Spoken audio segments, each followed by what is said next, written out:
So we're back with another Suzerain. So what happened in the last stream for Suzerain is that if actually basically we went and met with Agnolia. Okay, so what Agnolia wants is that they want how should I say, a couple of things. First of all, they want a better trade deal between our country.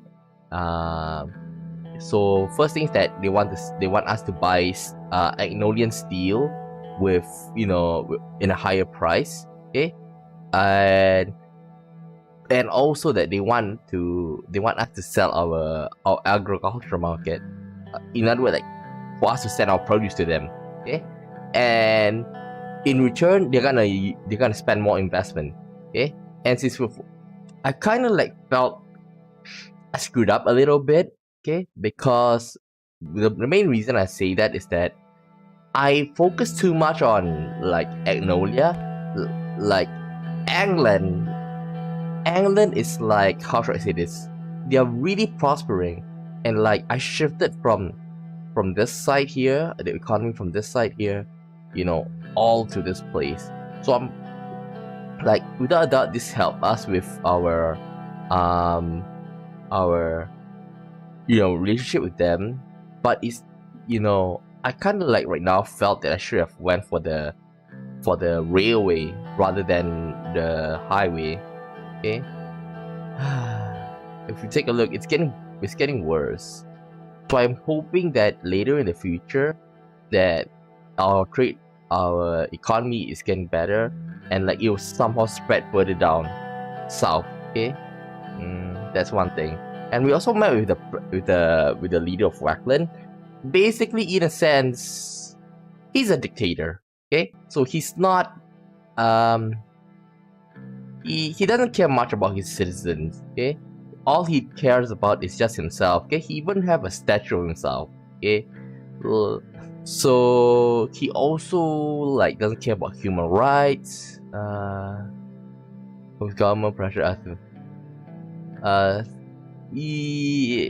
pressure at smoking 1,000 packs of cigarettes. That's not. It's a quiche. Like it's like a, well, it is to smoke tobacco that people share.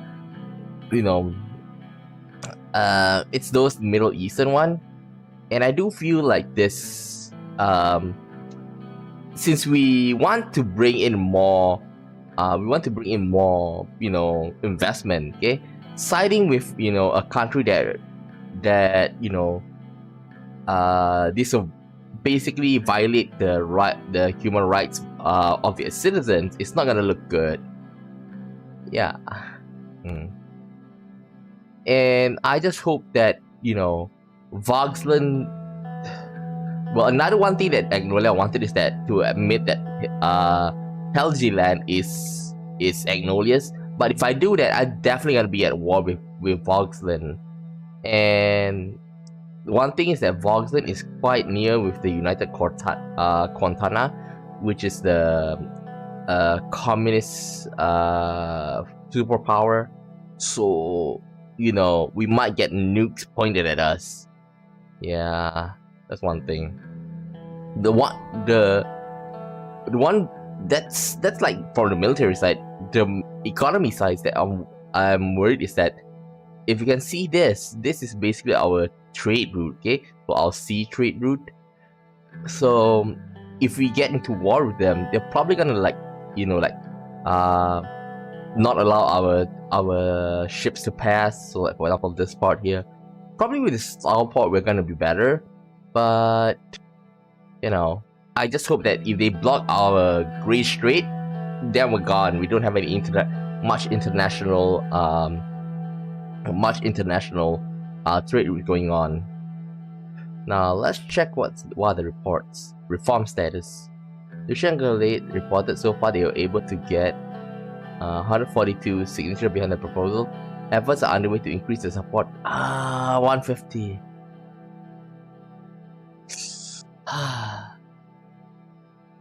Dang, it's most probably because I angered the conservative, okay, with what happened with the guy at Benfey. Oh boy. military force reduction. Yeah, I think we've read this. It's saying that we reduce our military, but at the same time we like make it more technology savvy. Rayne to meet with small luck. Okay, we did this. Okay, so that's done. Let's continue to the next turn.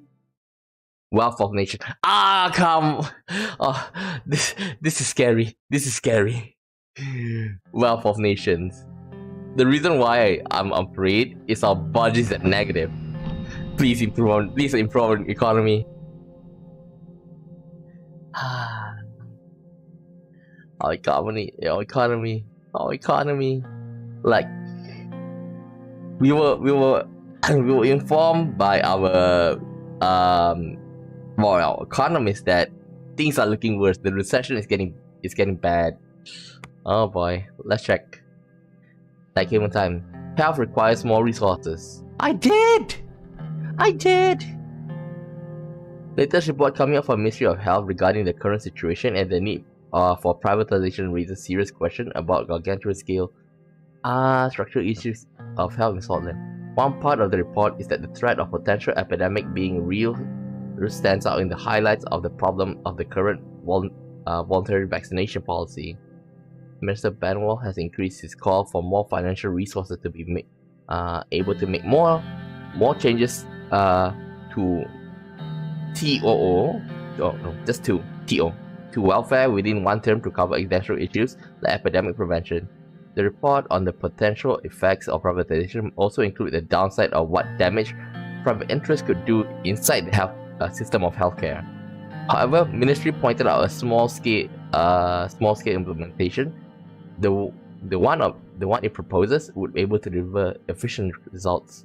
Yeah, this is what I was hoping for. I want to like privatize, but only part of it. So like, without a doubt, in rural area they can't afford it. But in urban areas where people have a little extra money, so what's the harm?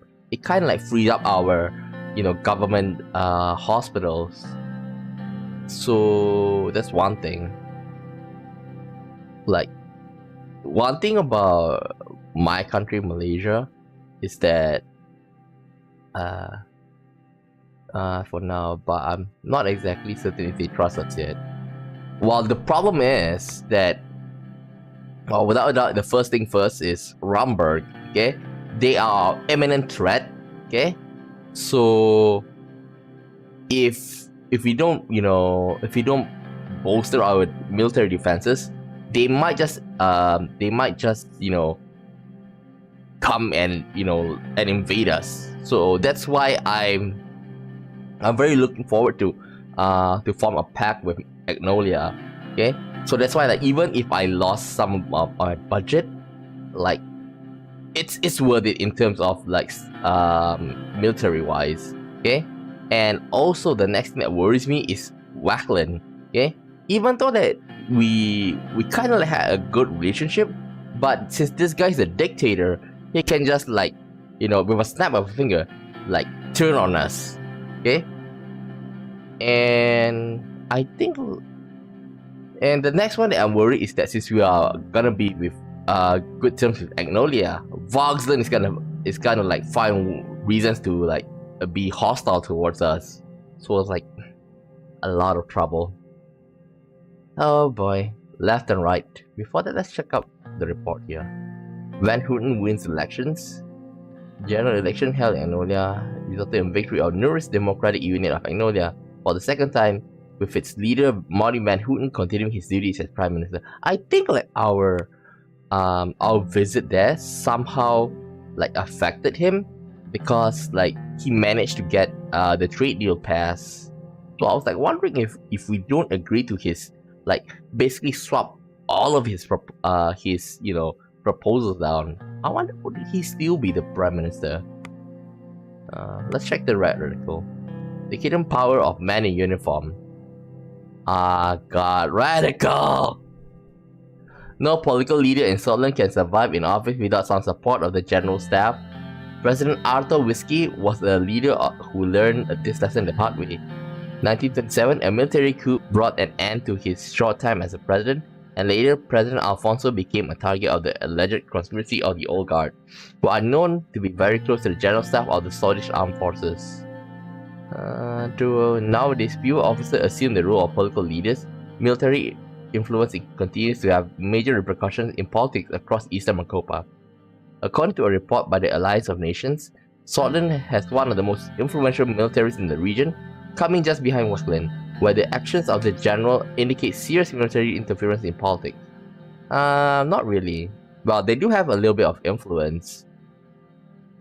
As the report shows, many uniforms still enjoy considerable influence on politics of Sordland, and nothing is being done to reverse the situation despite the country's history of coups and civil war. Are you blind? We just maintain our military budget. We didn't reduce it. Well, we didn't reduce, we didn't increase. But at the same time, we also reduced the number of military servicemen. Okay. So now let's check which one. This one? Yes! Finally! The opening of the H3 highway. Arriving in Lackhaven for the grand opening ceremony of the H3 highway was a proud moment for all of us. Simon and Lilius, who heavily assisted in the project, were among me and were with me along with Lucian to decide on how to proceed tomorrow. Where's Peter? Where's Peter? Most of the time Peter is not with us. First of all, congratulations everyone. To many more projects like this. Well done. We couldn't have done this without our excellent team. Indeed. Let's move on to our plans for the opening tomorrow. It's been a long time since the last successful infrastructure project. There is a good reason to capitalize on the occasion. I have a plan on how to do that. If Mr. President accepts, a drive from Lackhaven to Arbery should do the trick. After the motorcade takes off, the road will be open to the public. Yeah, we have been working, but I feel like it's a good thing that we allocated extra funds for it, because if not, we will fail to meet it on time. And who knows, maybe the plan in general. What are your thoughts? I don't support anything beyond the opening ceremony. Actions speak for themselves. Involving the president could be beneficial for his image. I think so too, Mr. President. I agree. We drive on the highway. Well, I don't know whether Sergey is the one driving, but the point is that if we use it, then it's gonna cause people to be more how should I say this? They're gonna have more confidence in it. Very well. Sounds good. It would display unity and strength if we were all together in the convoy. Additionally, if all of us are in the convoy, I got a feeling like terrorist attack. Oh boy. Additionally, a large crowd is invited for the ceremony, and it will be watching the opening speech. Nothing like a cheerful crowd. Looking forward to it. It'll be great. It'll be a good opportunity for exposure, like the good campaign days. I guess we can't help it. I think number one. Nothing like a cheerful crowd. Looking forward to it. I think all of us do. Simon stepped in for a comment. On another note, it goes without mentioning that this was a team effort. Beginning with the president who put trust in me, I want to thank all involved in history.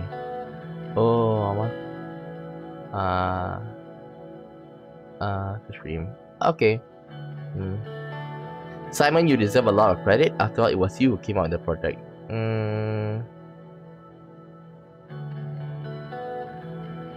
Well, he came out with the idea. The rest are still. I don't want to make sound like Simon is the main guy who thinks of this. He came up with the idea, but the rest, still implemented it. Let's praise him.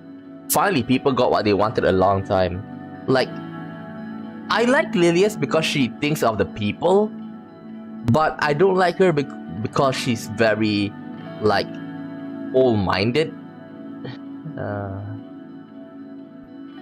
Like think about, oh, they need to learn about citizenship classes.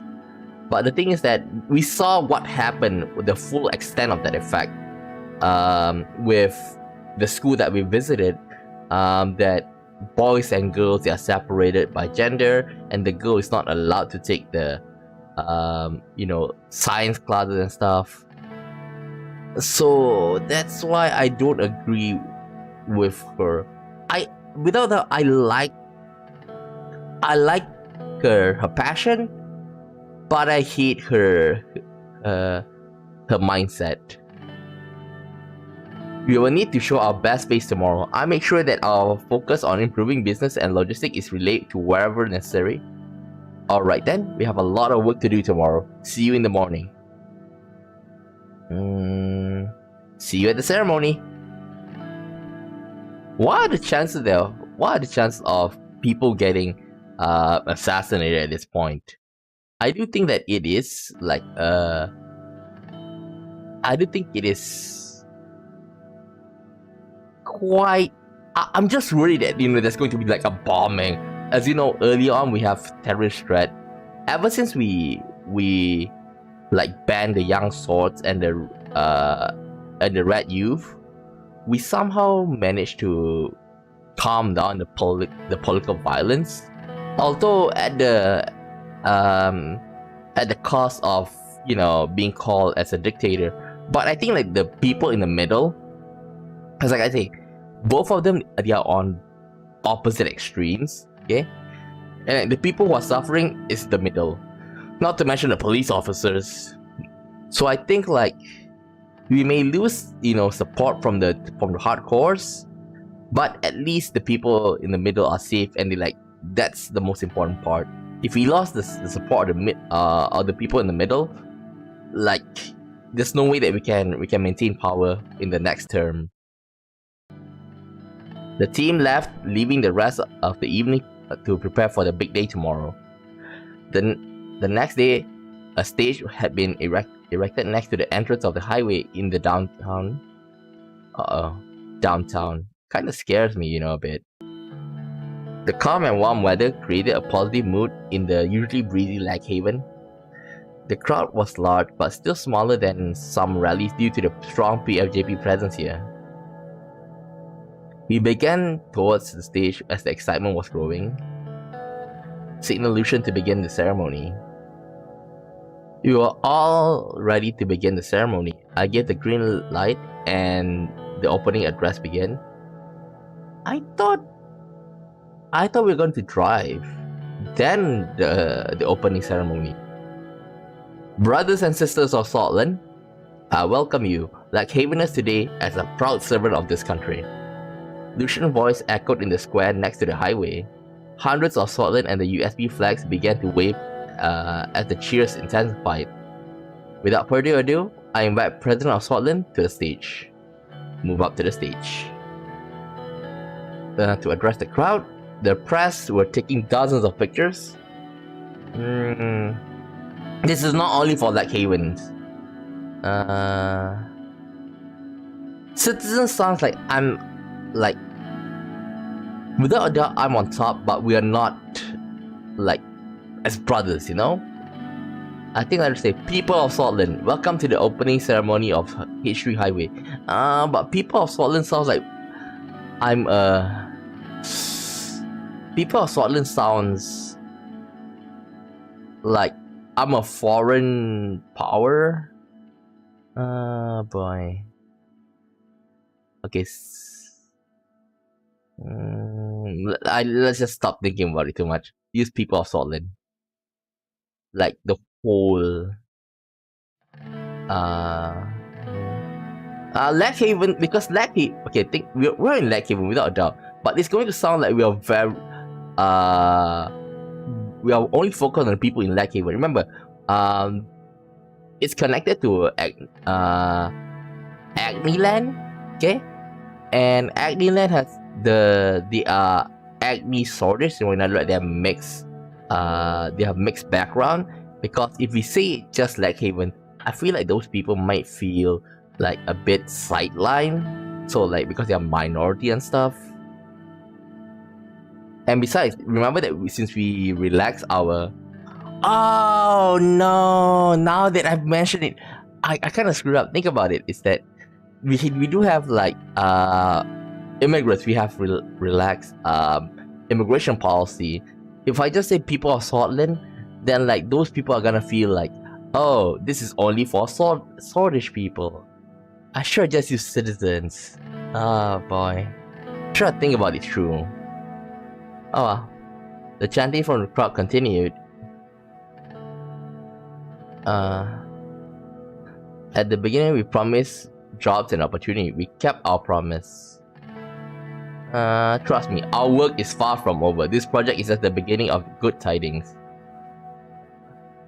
From like I say, Lackhaven, it feels like only focusing on the people on Lackhaven. Like think about it. If you know, with the president, okay, just say like for you, you're from California. So if Biden went to the state and just say, oh, people of we are delivering our promises to the people of California, and then like without other people say, hey, what about our state? Don't you care about us? So that kind of thing.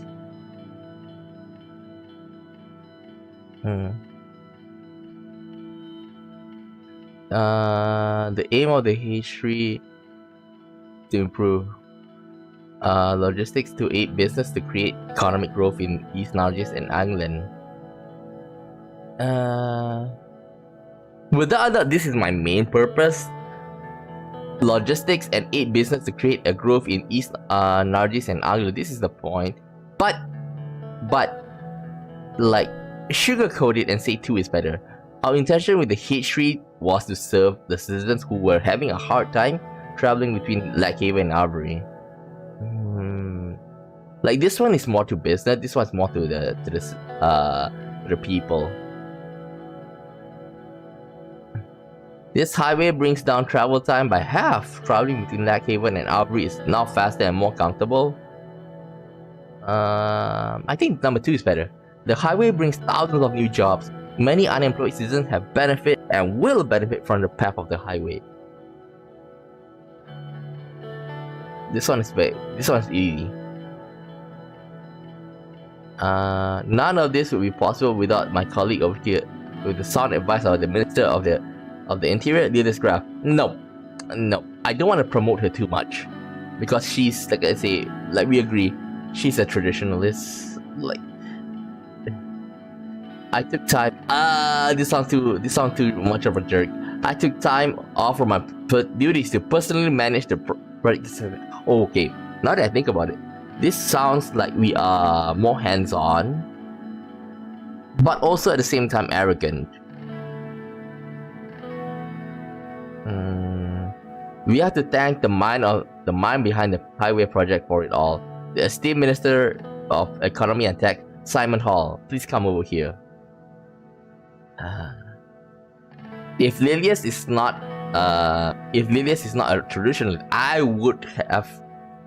I would have easily choose number 1. Okay, Simon. Let's go for Simon. Simon walked up to me. Thanks, Mr. President. Our aim with this project is obvious: to improve the speed and efficiency of transportation. I'm sure each one of you will be proud of the achievement made during the project once we cut that ribbon and you can drive on the highway yourself. Simon mentioned the beginning of Swordish economic recovery and the plans to stop the recession altogether. After he was done with his speech, Lucian took Simon's place on the stage to close the ceremony. Citizens of Lackhaven, there you have it. As promised, President Rayne, the 4th President of Sordland, has delivered. We move toward the entrance of the highway next to the stage. A 40-meter long red ribbon. 40 meters? Seriously? That long? Well, it's hanging over it. It's pretty excessive, if you ask me. Simon gave me a pair of large scissors to commence the opening. The crowd was watching. Cut the ribbon. I cut the ribbon, which led to a huge wave of cheering from the crowd. Many flashes went off at the same time. Congratulations to all. It was a solid and fruitful effort, hopefully with much more to come. It's a good moment indeed. It gave us a pride destination, one big step behind us. Your car's prepared and ready. The drive to Aubrey should take about 4 hours. 4 hours, and the rest of the motorcade will follow you. Enter the car. I entered the car and sat on the driver's seat. Oh my god, don't tell me I'm gonna drive for 4 damn hours. The crowd was trying to catch a glimpse of me sitting at the front. Who do you want to travel with, Mr. President? I do feel like right now I'm like, you know, the picture of Trump, you know, riding the truck.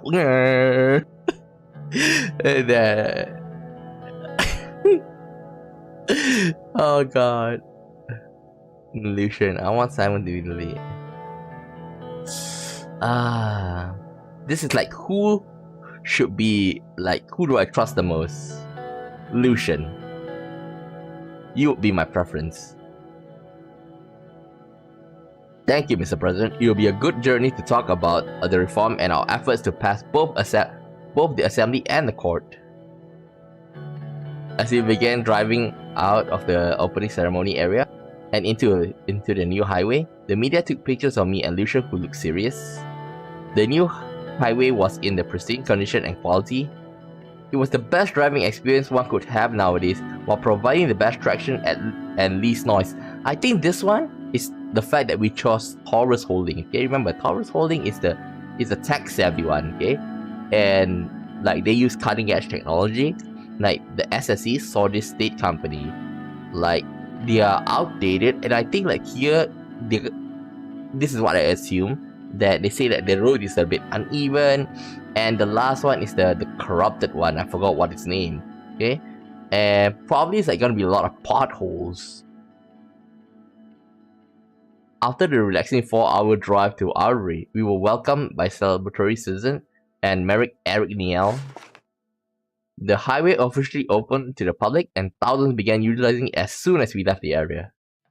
Today was a great victory for the administration. Ooh, let's see. Economy. Average transportation links. The new infrastructure investment by the government has slightly recovered the transportation network and connections.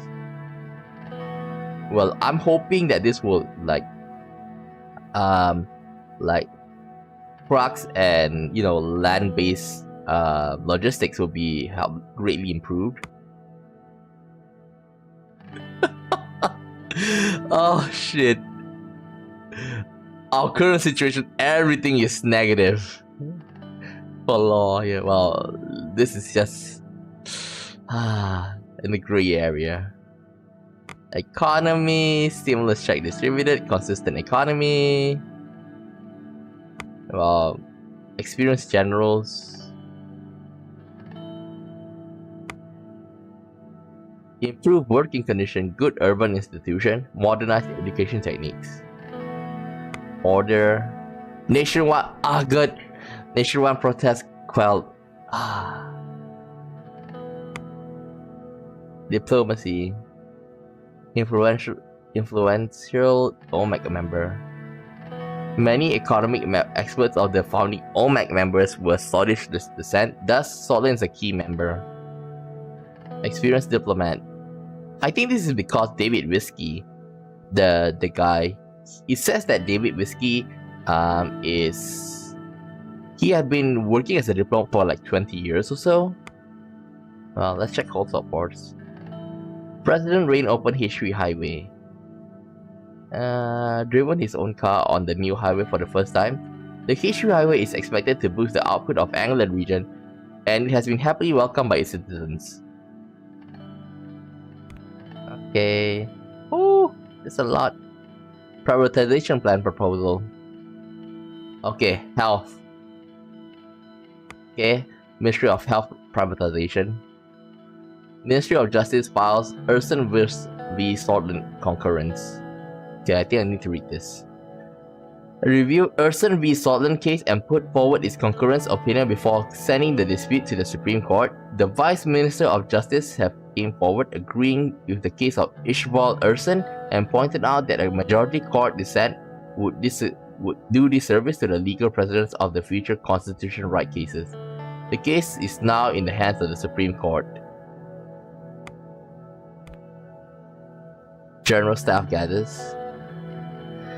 General Staff had convened at the Ministry of Defense today to assess the security condition of Sordland. More than 20 high-ranking officers were in attendance and discussed several war plans, the internal stability of the nation, and overall state of armed forces. But I think at least that they are not happy with the fact that we are going to reduce the number of our army. But at least we're gonna get a more tech-savvy unit. Okay. I arrived at the cubic building that housed most of the military command that resided in Hallsort. The grey and brutally structure looks daunting. I never liked the building. It always made me feel like I was standing under the concrete foot and the giant getting ready to crush me. It made me feel small, and I never got quite used to the feeling, even after this many years. Military meeting. At the entrance, I was greeted by Joseph and the military entourage of young officers. Welcome to the Ministry of Defense, Mr. President. Let's go to my office. We walked from corridor to reach the office. On the way, we were met with high-ranking officers as well as privates. Every time one of these soldiers saw me, they stopped and saluted me. Well, this is expected because we are the president and they are the military. They need to salute and everything. So this one I don't mind. If it's at school, then it's a different case. Where is Vulcan? He usually partakes in all military meetings. Vulcan is busy at the moment overseeing the defensive strategy against Romberg. He leaned back and interlocked his hands. The situation with Romberg is getting worse, and our lack of funding in the military means that we would fight for survival in a war scenario. I will make sure it won't come to that. But before that, can I ask what are our options? We are making all the necessary preparation, but any substantial military support from other nations will be a welcome deterrent against Romberg. Okay, we have Magnolia. The recent military partnership we have signed with Magnolia includes a mutual defense clause. In case of conflict, we would be obliged to come each other's aid. In case of Romberg invasion, they will come for help. Do you think their support will be enough to hold the line? I don't think so. President, we need stronger allies. Sure, Magnolia is better than nothing, but we must look further. Latvia or Vulcan are options in my opinion. Do you really think it's absolutely necessary? Advice noted, I'll bring it up to David. I think I'll ask David. Because David is our diplomat. Like, he's very insightful. So, having his advice is also important. Any deterrence should force them to think twice. I also cleared his throat. Let's move on to our main topic. The mandatory conscription law has become a matter of discussion, and we need to strike a decision whether to keep it or remove it. The fact that the conscription gave us a large reservist pool that can cover a large front line, but these groups lack the morale and quality to be offensive elements. Well, basically, like I say, this one is same with what happened to the Russian reservists. Like, I was shocked to know that when Kherson fell, like they only give 3 shovels to build the trenches. That's how terrible their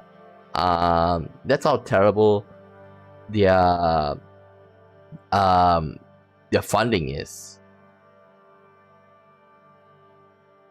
My argument would be to remove the conscription if our military can stand on its own 2 feet without them. If we are going to have strong allies, why do we need conscripts? Vulcan, do you need to come at this point?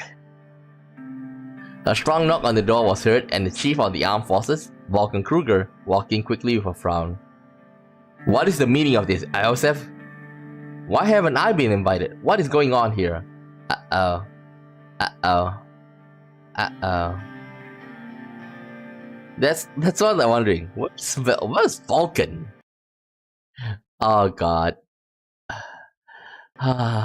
You're overstepping and interrupting a personal meeting between me and the president. Vulcan deliberated the situation. I see what is going on here. I mean no disrespect, but I'm leading the ground operation and I must be informed of any strategic changes.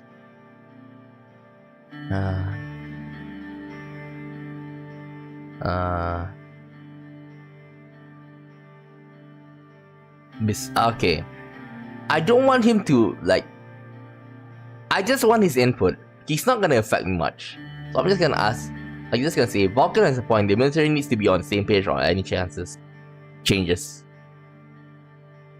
you, Mr. President. We are talking about our national defense, which must be consulted among all staff. To clarify, we would have brought the subject up with the general staff and you. The matter is rather simple from my point of view. Our forces have gone large structural changes, changing the operational capability and tactics. However, at the end of the day, Ramberg has a larger army, sir. Larger army, Air Force and Navy. Our conscript will fill the much needed weakness we have. We don't share their opinion. This is a modern age and require a modern army.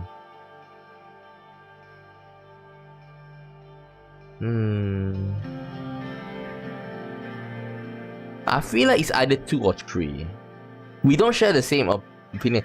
If they like say, because like it's kind of like stating quite out that okay, I don't need you, or your ideas are too old-fashioned. But without that, the second part is this is a modern age and requires modern army. This one is even he can argue with that. But saying this is also not bad. Throwing bodies at the problem never solved it. Not sure if this is the right approach. Both of them are rebuking him, so I think that number 2 is better. Modern army, modern age and modern army. That settles it then. I would ask you to reconsider. Remove mandatory conscription. It is time to have a professional force of willingly enlisted soldiers. This is better.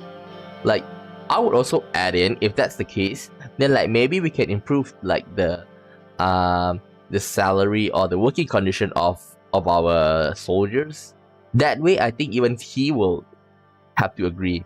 Like, we get the best of the best. Okay, remove mandatory conscription. Instead, they are professional force of willingly enlisted soldiers. Alright then, we can move on. Let me look over my document to see if there is anything of concern. I also check his folder before looking at me. That's about it. It won't take more of your time, sir. I think here, salute is better. They are generals after all. I saluted and I also saluted back. I left the Ministry of Defense and returned to the Maroon Palace. Walker. Police raids on young swords. Dangerous young swords members were arrested in a gathering at the local pub at St. Das. Do you need to do that? After local intelligence was tipped off by an anonymous source, the raid on the pub resulted in the death of 2 young swords members and 1 civilian. On second thought, like, the police are going a bit too, you know, heavy-handed on them. Like, 2 young sword members and 1 civilian died. Oh my god. This is why I don't want, you know, this is why I don't like the fact that gun is available to the public. The military has a clear lack of reservists, reducing the recruitment pool during wars. Adequately equipped military. Like, if we free out our reservists, and these people, they can later on help out with, you know, with the economy. Women's Right March. A group of demonstrators led by representatives from the Swedish League of Women marched in America, calling for gender equality in Sordland public education system. Women were also among the counter-protesters who argued for the right to keep educating girls separately from boys in order to preserve Swedish tradition. You're brainwashed to think about it like that. Oh. Red Youth member arrested. Captured 24 suspected Red Youth members which were found guilty of carrying illegal weapons. The Red Youth members were hiding in a camp deep inside the forest beyond the city outskirts and are being held in custody for their trial. I think like it's a good idea that we ban both of them. Like, where did they get the weapons? Boys to men, not without conscription. Sound the death knell for one of Sordland's proudest tradition. President Rayne has just removed the country's mandatory conscription requirement. We can therefore prepare not only for a smaller army and decrease defense capability, but also for a future generation of young men who have no idea how to hold a gun or follow marching orders. You know, they can help out with the economy, you know, or, you know, pursue a better education. The newspaper's male staffers remember their time in the army as one of the most cherished formative experiences. It remains to be seen how Swedish boys will develop a sense of national identity and self-determination without it. You see, like the Horsok Pors are not bad, but remember they have linked to the conservative side. Freedom. Swedish boys no longer forced to fight. I got a feeling they're gonna badmouth me. Let's just look at them. Rejoicing. While military analysts point out that President Rayne's reversal of mandatory conscription will lead to a smaller but more professional army, we're just happy that those young students who don't align with the government aims will no longer be forced to fight for them. Finally, something good. Women march for equal education in America. Like us, these women hope that President Rayne will use his time in office to fix Sordland's notoriously sexist public education system and give young girls the university preparation they sorely need. As opposed to housewife training. A small group of counter-protesters was also present but drowned out by the cries for equality. Wow, most probably like they don't think that. Holy! Oh shit! Oh shit! I just noticed. Economy's at the brink of collapse. Holy. Oh, come on, man. Agnolia, please. I need the investments now. Turning off what's happening is not as much people. Well, more people are here. Nah, it's okay. But like, oh my god. Please, please survive. Briefing on current economic situation. Uh-oh. The team gathered in Hallsford at the Ministry of Education to conduct an economic overview meeting to go over the current situation. The building was constructed in 1892 by Heron Walt, one of the, if not the most famous architect in Sordland. The building looked simple and elegant, with a few of his signature domes spread out over the roof. Walking through the large bronze doors at the entrance, I was led by two assistants upstairs into a meeting room. Okay, we have Simon. Well, my first run I got until the end of my first term, but I lost the re-election because I was taken over by somebody in the party, and I think you know who. Gus Manger, Mikhail Edwin, David Whiskey, and Edith. Everyone stood up as I entered the room, buttoning their suit jackets. But the thing is that I go very progressive on. I went very progressive, so like I think that like, even though that I lost, I kind of like paved the way for the next generation to like continue my legacy. Welcome, Mr. President. Oh yeah, by the way, in that run, Monica basically became more famous than me at the end. Yeah, that's why I was like very careful with dealing with them, because I kind of like go like with especially with the justices, I went very like, you know, aggressive against them, and that backfired on me. The Old Guard and my party, those two are the biggest trouble that I had. But since this time, okay, and I also like reduced the threshold, okay, so okay, here we go. So basically, like what happened in the re-election was that since we lowered the threshold, we didn't manage to get the majority of our party members. Okay, so we lost the leadership role in our party. Okay, and not to mention that that I done so much for Franz Richter. Franz Richter basically hijacked my popularity, even though that I did behind the scenes lay out the groundwork, and he reaped all the benefits. But Manson League is quite happy with me because like, I fought for a lot of the Blues rights. The star that burned the brightest lasted half as long. Like Jimmy Carter. Yeah, maybe. But like I say, we've done so much. Like I've also like have the anti-corruption police. Like I thought that I can use the anti-corruption police against them, and I somehow did it. Okay, but I sacrificed the military, and I feel like for the military, I was like barely like you can see IOSF was like very pissed off at me, and Vulcan, as you know, he will really be pissed off at me unless I give him all the budget.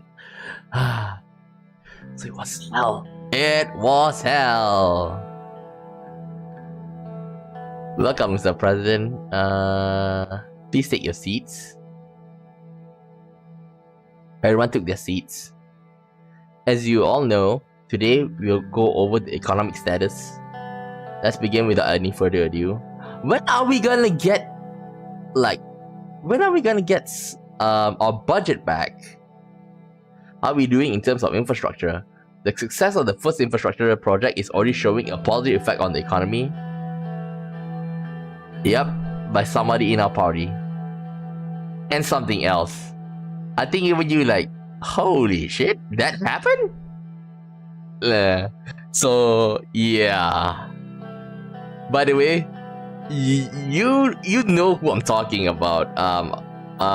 Another person is going to cause problem for us. I think you kind of get. I think you already guess who's that person is. The one that caused a big trouble for us later.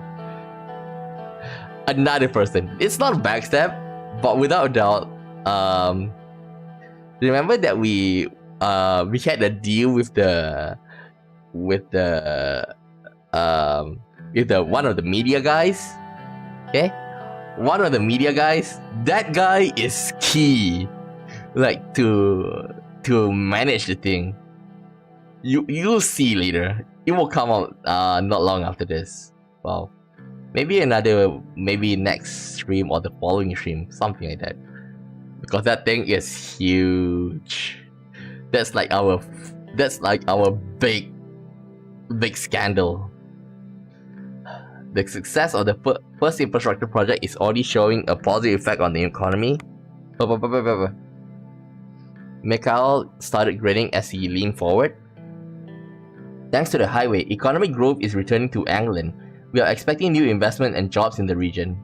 Many leaders on the Business Council have praised the logistical improvements. It was a gargantuan effort from our side in the Ministry of Economy. Your efforts are noted. Everyone who has contributed is greatly appreciated.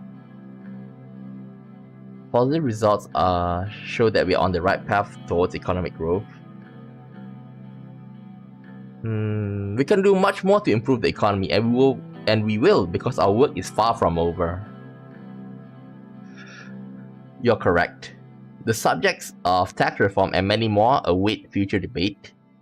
David, do you have any stats on our deal with Magnolia? You're going to be surprised with what's going to happen for the next during the scandal. Our trade deal with Magnolia has increased our imports and exports by 25% in 1 month, with much more to be expected in the future. Nice! So I think that in the next turn, we expect our economy to grow back a bit.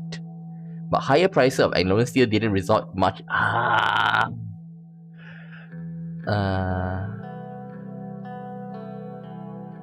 We should look for more trade partners. We can make much more and increase our presence in the region. I agree, not just the region. We should target for more deals internationally. We should see our improved relationship with Magnolia as a stepping stone to expand positive influence. I support our foreign initiative with partners as democratic as Magnolia. I agree. Aligning ourselves to more democratic countries is good for Sordland. It is good for trade overall, with other countries as well. Democratic countries generate more trust in general. This is why I disagree. I didn't agree to Wackland's proposal, because that proposal is basically written in the blood of the Bloods. So even if we get good economic surplus, but we're gonna be condemned by the world as aiding dictatorship. So in a sense, they're gonna bring out the investments that's gonna take out from our country. That's why I didn't agree. It's a great, getting oil from them is great, but not worth it at the long run. On a side note, consumer spending has decreased further due to a pessimistic mood caused by the issues of our economy.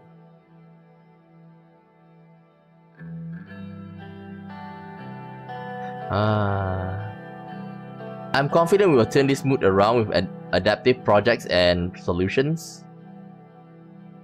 Good to hear. We will do better. While I agree that our first attempt was not successful, we still might have economic opportunities left.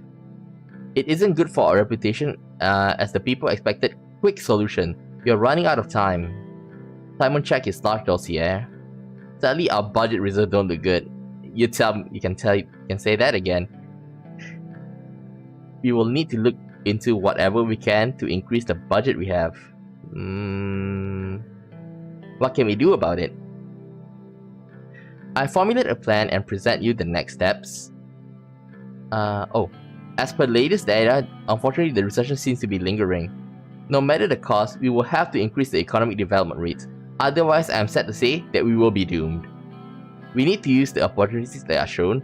Trade deals and infrastructure improvement always helps. Mr. President, I'll be very clear. Simon took off his glasses and put them on the table. He looked at me straight in the eye. You already know this, and I don't want to frighten you, but if you are unable to stop this recession, we are heading towards an economic catastrophe that has never been seen before in Sordland. No, in all of Eastern Makopa.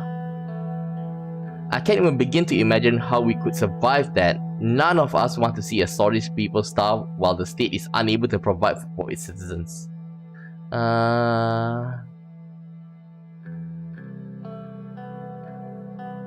Then we need to get to work. Exactly.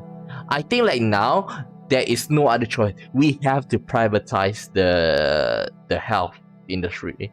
Okay, not all, of course, a portion of it, and also the SSE, the Saudi state company. Now, there are a few methods to tackle the recession.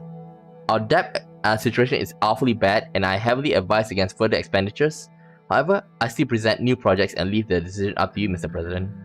There are two main distinctions in between these projects. It is either continuing our infrastructure improvements or investing in increasing production. If we continue on our infrastructure, that will lift us to advanced country levels, but our industrial production suffered and also need a boost to return to pre-recession levels. There is of course the option to not take any risk related to our budget. The plans for these projects will be finalized soon. For now, I can provide preliminary information. Which one would you like to hear first? Infrastructure first. For infrastructure, we have two projects. One in Banfi International Airport and the next one is in Morna Port. Banfi is growing at a rapid pace and would benefit highly from an international airport. Much more money to be made there too. The Morna Port will boost trade and improve the flow of goods towards Holsort because Conrad Port is too small in capacity and extension is blocked by Navy headquarters.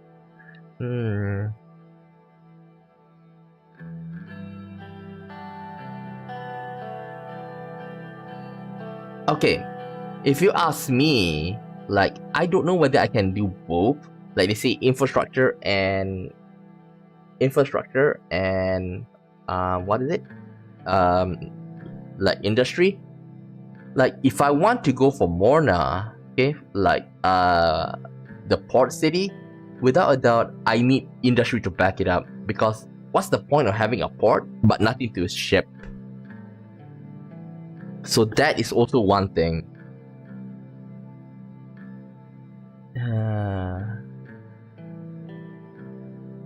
I think that will be a great idea, like, but that one is for the long term. I don't know how our economy can hold until then. If I have more budget, I would have done so. Oh boy. But Banfi is already going good. Morna. Give me a second. Can I check the map?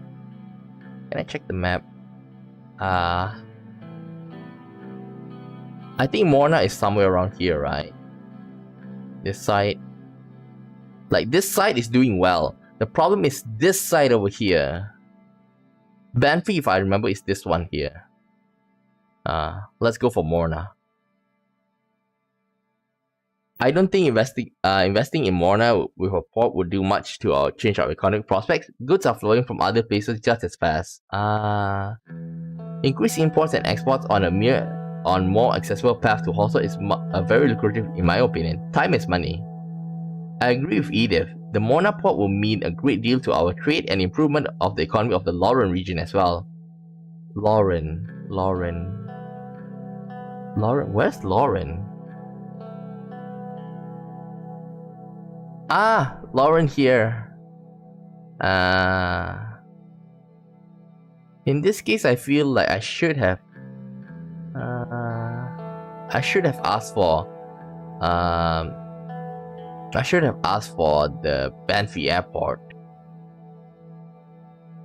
What are the projects that could boost our production?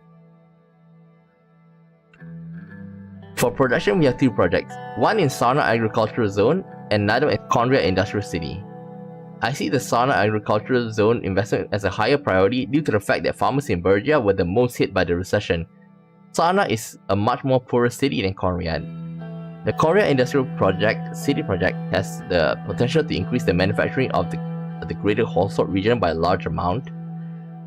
I think Sarna better because like they are all in red, like, and they, in other words, like this part here, the Sarna, the deep red.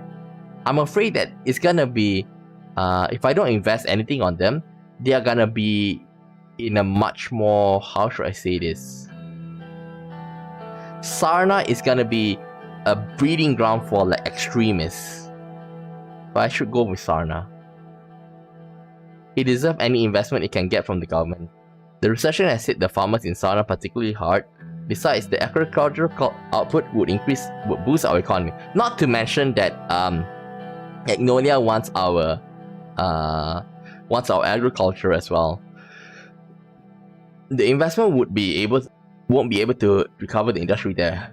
Korea, on the other hand, will bring us more financial gain. Our government has the opportunity to support agriculture, and we should take it. It will increase our exports too. I have enough information. Very well. That covers our subjects for today.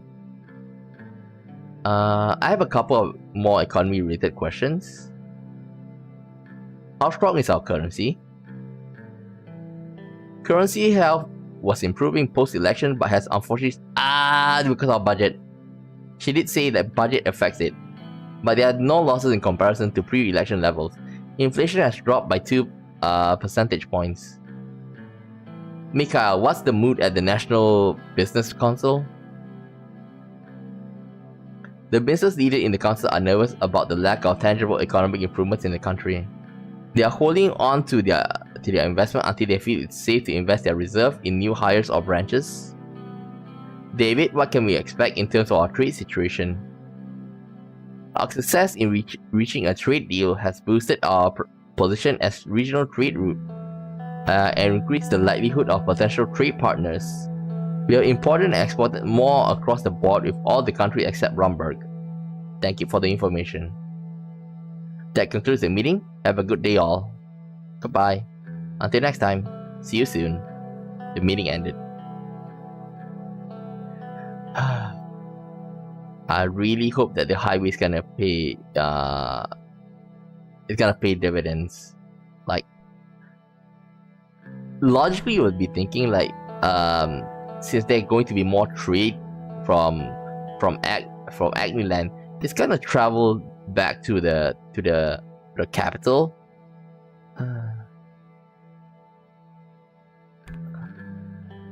Oh yeah, polio case. Oh god,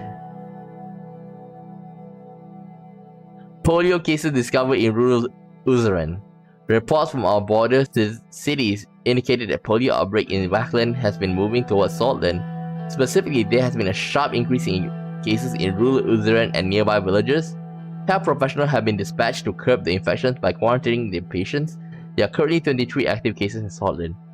Oh boy.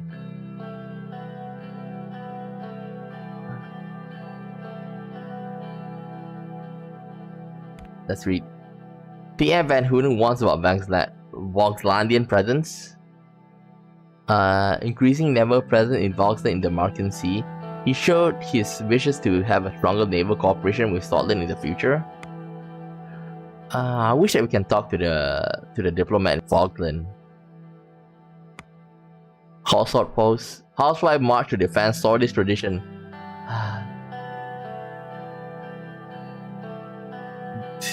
I prefer the radical at this point. Wow, not really. I feel like the household pause is getting more and more conservative as time goes on. Operation Bear Trap begins. Oh, this one here. Okay. Against has declared the start of Operation Bear Trap against the separatist militant group that plagues Northern Wackland. Bluish Freedom Front, Romberg, Agnolia, and Lesbia has condemned the mobilization order, citing the war crimes committed during the previous assault against the Bluish people, while Sordland has not made comments on the matter. Watchtower of Human Rights that they will be following the developments closely for any infractions on human rights violation. See, like, it's a good thing that we didn't join them. See, Romberg, Agnolia, and Lesbia. We're gonna have like Lesbia, Romberg, and Agnolia. It's probably like if we sign a deal with them, if we sign a deal with Wackland last time, probably like Romberg is gonna use it and say like, oh, they are aiding, dictatorship. Let's topple them down. That's what I'm afraid of. Okay, let's start. Sordland diplomacy disappoints. Has led to major disappointment. This one is probably with the fact that we didn't agree with the bear trap. Yeah, but good. The Ministry of Health, like, he keep on saying, "Hey, what will happen if there's a plague outbreak?" Like, it's a good thing that main reason is that I want to improve everybody's living condition. But at the end, we did help out, with increasing the budget. So I think we'll be able to handle it. Amid spiking tension with Aenolia, Volxen increases naval presence. Okay, I think we're done with that. Read the report from Polsort. Education privatization update. Ministry of Education has reported that privatization effort for the education has been going well and they are on track to meet the targets. The capital received from the privatized schools and competing private investors have already shown results in the form of new schools and improved quality in education in most major cities. Okay, that's good.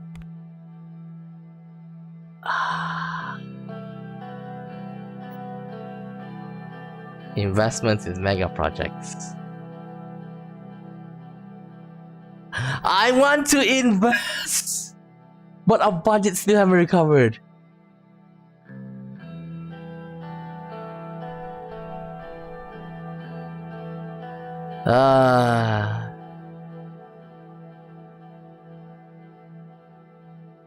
The 4 available investments are Banfi, Morna Seaport, Conrad Zone. Oh boy. I'm afraid, I feel like if budget went to -4, something bad's gonna happen. That's really what I felt.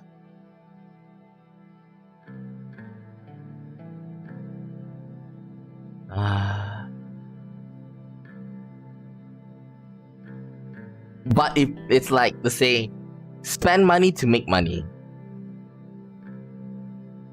But the problem is, when are we going to get money? I hope.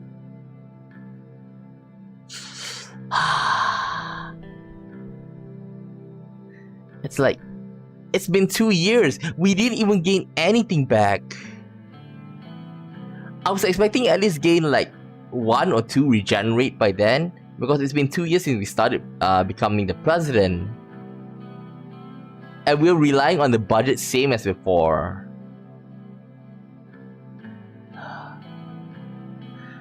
Without that, I want to go for Sauna Agricultural Zone.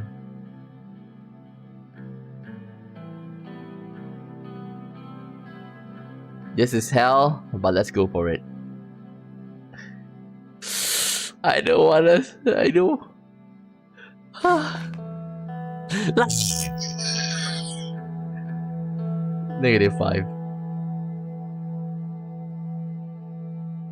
I don't want the area.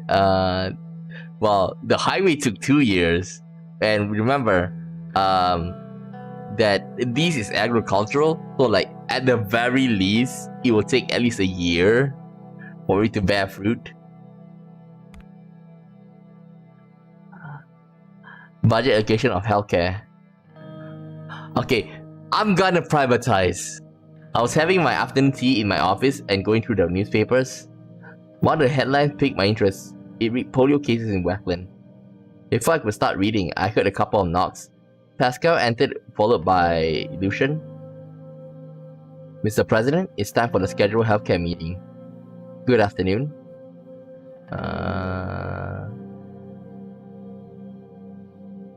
Okay. Please take your seats. They have taken their seats and Pascal produced documents from his suitcase. He put them on the table. Pascal looked at the newspaper I was reading. Very troubling news from Wackland, Mr. President. I have just returned from a meeting from our top scientists on the matter of polio. It seems to be spreading.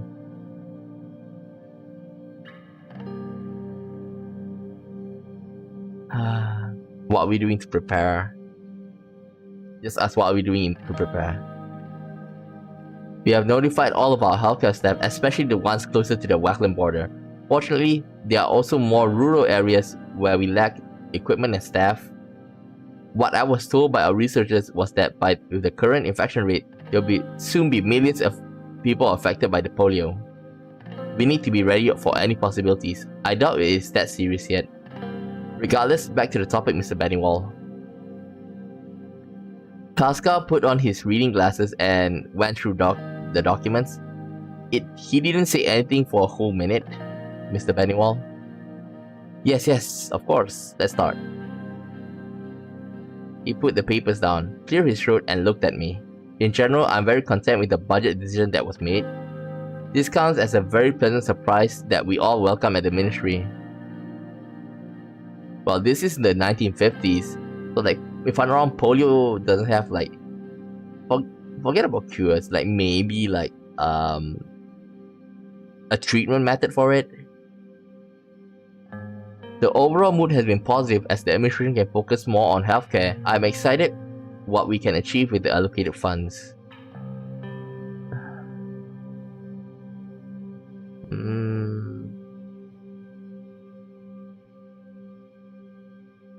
Like 2 and 3 is like, it's just lip service. I just want to ask, do you have any specific areas of focus in mind? He is the expert after all. I'm personally invested to solve the horrible infant and maternal death rates with your requests. As you know, I've been preparing a new privatization program that will create funds through selling out of unused ministry property and some extra taxes. I know of this too, Pascal, but this goes against our economic doctrine. Additionally, health is a key sector of people expect to have public hands in. I mean, I doubt it's severity like they did first few months. But like, since that depends if we have good health infrastructure. Aside from creating additional funds, there is a long-term problem with privatization in a country like Sordland.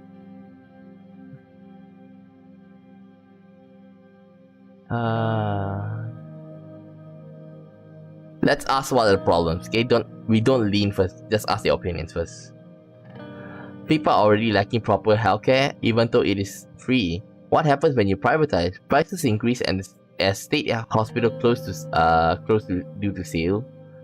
We will prevent the worst case scenario. There needs to be a healthy structural improvement in this sector. This is not Acacia or Lesbia. You're talking about Sordland, in which healthcare is free for now. You have people who have their life depending on services that is free to them. Messing with that structure will definitely hurt us politically in the future. That I know for sure.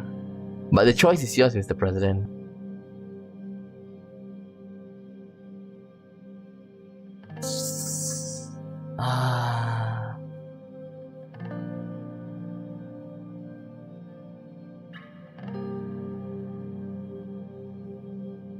I wish like they say, we will, if I go for number 1, we will promote privatization and allow private sector to invest and buy government health properties. Like, I wish there's a third option, a semi one, like semi-private, semi-government. Like, in other words, like, you can make new hospital, but you can't touch the current one. Oh boy.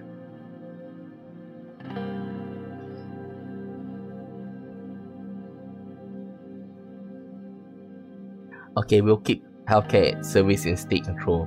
Don't allow private involvement that could endanger the core health services.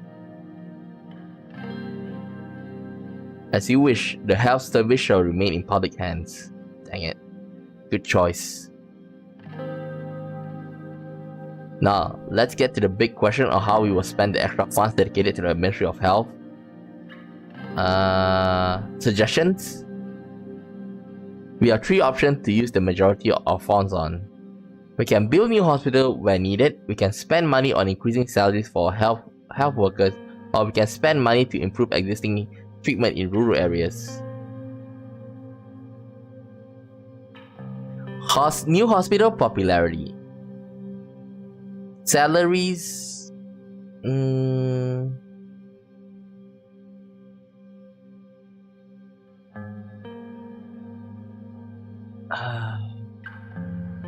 Can we have a mixture of all? Increasing salary will have good effect for the staff working so hard for our citizens. Improving treatment in rural areas is a must. It will prevent mistreatment, disease, and sickness.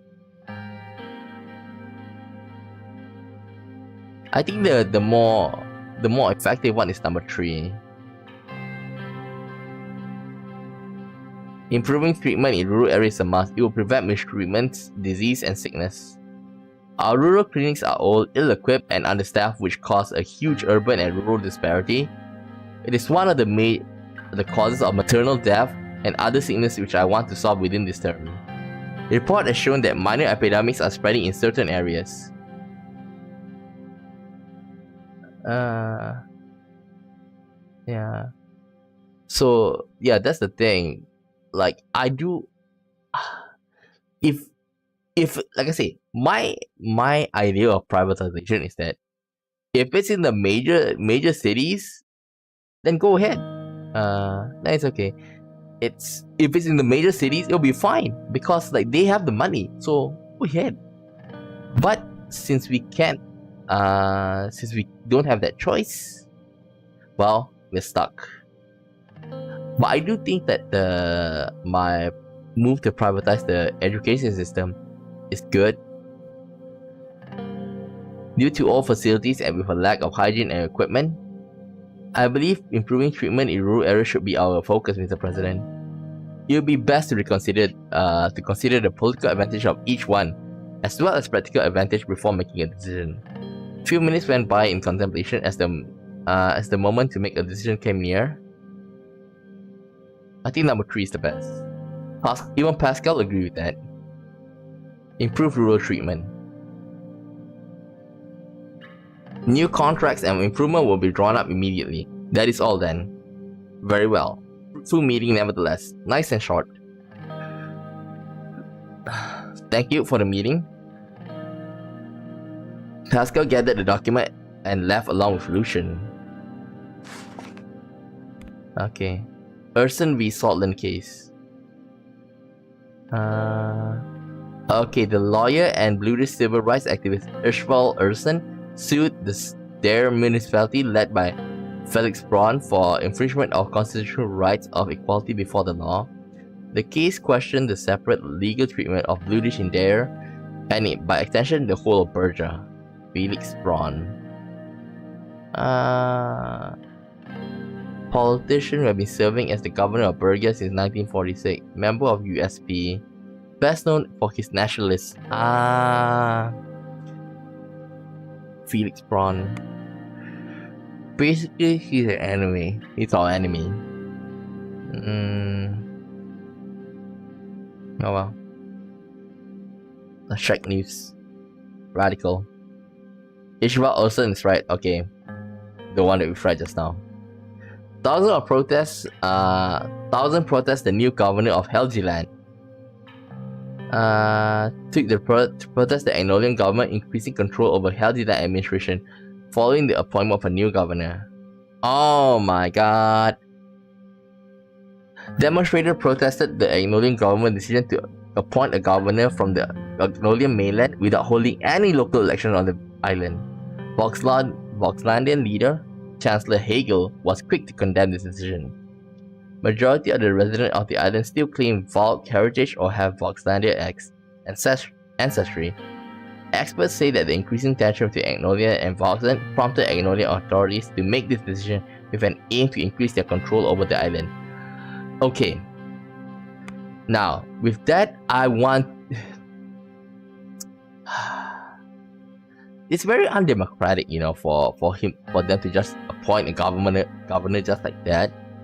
If you ask me, Agnolia should have maybe we can talk to Agnolia and like ask them to, hey, maybe you should hold an election in, you know, Helgeland, okay? Because that way we will seem more credible in the eyes of diplomacy. But I'm scared that if I align with Voxland now, it's gonna ruin our peace treaty. Almost sounded like he's an enemy instead of he's an enemy. Sorry about that. Oh boy. Read the report from Wackland. Wackland military initiate assault on targets. Many Bluish villagers were assaulted, and the initial reports indicate a high death toll. As they were approaching closer to the border, Waxac army movement will be observed closely. Many displaced refugees from the battles have seen moving toward the Swordish border. Oh my god. Oh, it is not you. Freedom in curriculum. Quality in rural health services. well, welfare is very good as you take a look. It's a lot, going for us here. No, it's okay. But I feel like I'm getting a bit hot here. I'm just gonna turn on the air condition for a while.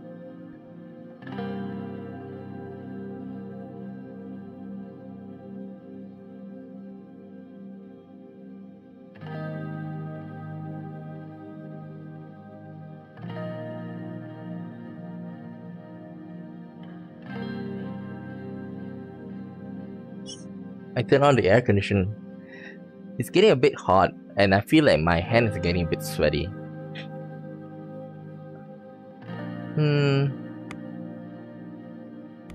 Yeah. Okay, let's check. Talks with Franz Richter on the upcoming vote. The preparation for the new constitution were nearly complete. Soon, we were going to propose it in the Grand National Assembly, a huge step for our administration. Wait, my phone's been ringing twice. Well, updates probably.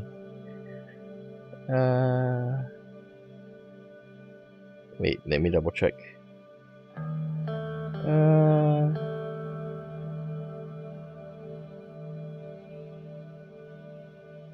Yeah, nothing much. Just updates, email updates. We are desperately needed more support. That's why I had invited Franz Richter for a chat about upcoming vote. He and his party held the key to our success.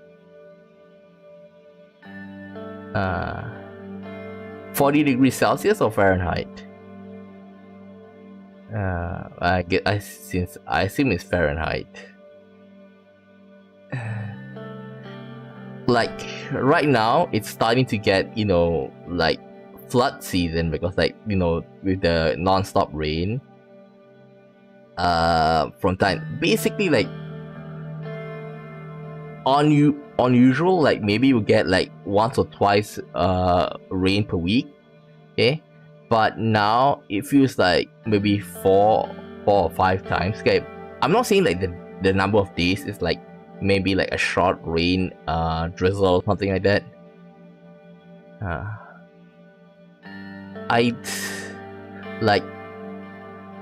Tomorrow is my election day. I'm planning to go in the morning because in the afternoon I have things to do.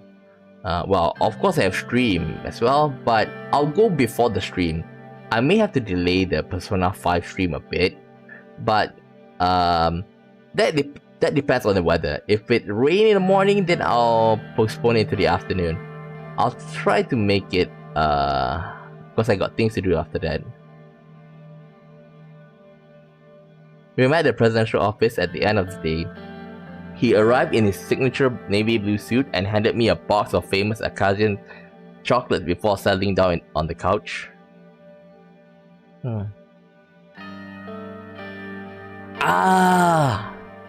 I remember. I don't know whether you were there or whether you remember. Chief Justice Hawker actually brought us a sort of like a gift to us, saying that Franz Richter, he is Franz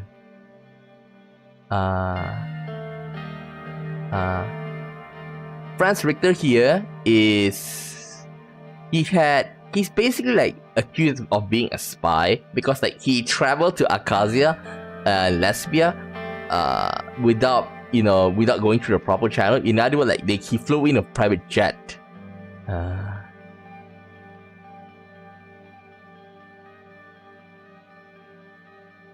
Let's try and poke him a little bit. Are you a fan of Acacia? You're a fan of Acacia, aren't you? A fan of their chocolate? A fan of... Yes. He pointed to the box. You don't like them? Oh, that's not what I meant. That's for the gift. It's nothing, Mr. Rayne. He took a folder from his briefcase and flipped it open. I could see the scribbles he made in the margins of my draft proposal. I have to say, I'm not surprised by this proposal. To prepare for the new constitution, I really do not understand your reasoning behind some of the changes. What do you mean? Which part don't you understand? I don't know where to begin. You have ignored our demands to lower the undemocratic electoral threshold. Okay, that's the number one. How are you calling this a democratic package? Be a realist, Mr. Richter. This is the proposal, the best we can do. A realist? Is that your excuse, Mr. President? So this proposal is a realistic, but what we demand is not? Are you saying this while you're begging for me for my party support?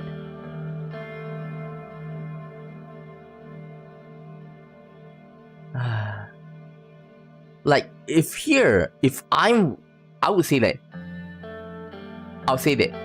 Franz Richter, I'll be like explaining to him, Franz, do you know how, a bill is passed into law? Okay? And like, I'll explain how the Supreme Court plays, even if we pass our assembly, and then like, I explain to them, it still need to go to the Supreme Court. If you try to take away the power of the Supreme Court, you think they're just gonna sit down there and do nothing? Okay?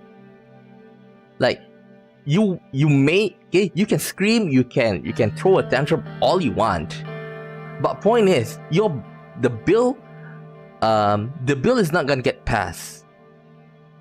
You want it like, I'll probably say to him like, if you want to be stubborn, go ahead. You will not see changes in the next 30, 40, 50, even 100 years if you're not willing to be more pragmatic with it. Be it small or great, a step forward is a step forward. Well, that's true. That shouldn't stop anyone from trying their best. That being said, I'll be willing to support this proposal even though I don't find it sufficient. However, I'm still not sure what to make of it. This one is nice. You're going to miss a chance for reform just because they don't contain everything you want? You're putting all the reformists in the tough spot like this, Mr. Rayne.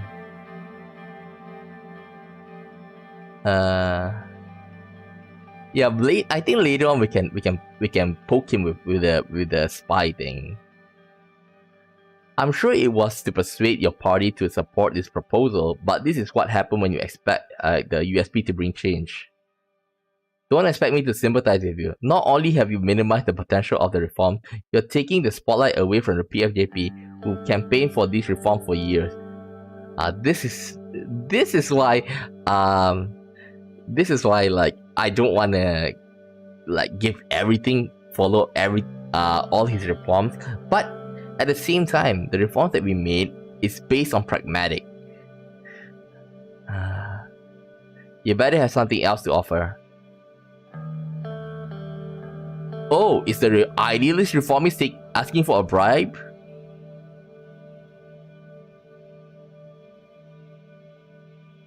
Like, oh, let's poke him a bit. Who said anything about a bribe? I value Sordland and democracy more than anything, Mr. President.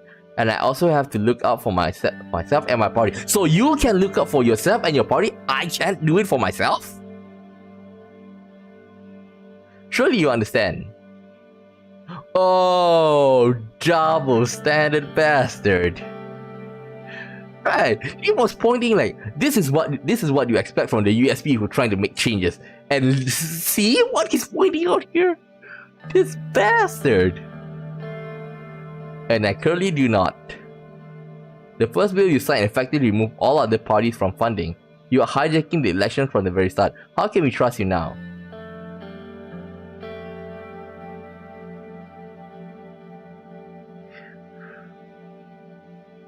That bill also increased your funding, Mr. Richter. You are the one that said you also have to look out for yourself and your party.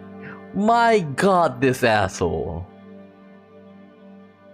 Oh, so I should be grateful for a small increase in funding while your party gets all the rest? And what? You want to reap everything from me? And like, basically like, I take the good stuff, you take the bad stuff. Give and take, you asshole. I think it's too late to fix anything now. I can't see any deals being made. It's a shame how things won't work out between us.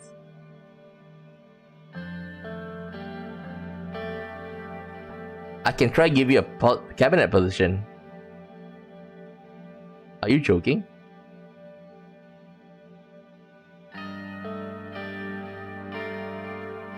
No, there may be some vacancies sooner or later. I can't believe you offer such a thing. But alright, here's what I'll say. I'll try my best to convince my people to support this proposal, even though they have problems with it. I can't promise you full support, but then you can't promise me anything either. If everything works out, I expect you at least try to fulfill your promise. If you can give me a cabinet position after we reenact the reform, I'd be a great partner to have inside. Like, I don't... It's great that he wants reform, but like, this guy is like, you can't see how biased he is. He's like a guy that haven't looked in the mirror. Oh my god. You know, if I'm the president, what I'll do is like, oh, it's your birthday? I'm gonna send you a present. Here, a beautiful mirror. Okay, and then I'll be writing there. Okay, like basically saying a note there. Okay, before you try to look out for others, look yourself in the mirror when you try to do politics. Something like that. My god. Sounds good. Great, then we have a deal. And this guy say he doesn't take any bribes. Man, France? I thought France is more of a like a more reasonable guy and like more wise. This just proves that he's in it for the power, and like he's in it for the power, and also like he's in it for the power, and the way he's doing is by championing people's right. So which one comes first? I think like his own power is a bit higher. I would say like his aim for power is around 60%, and like to help with people around 40%, which is not a bad balance.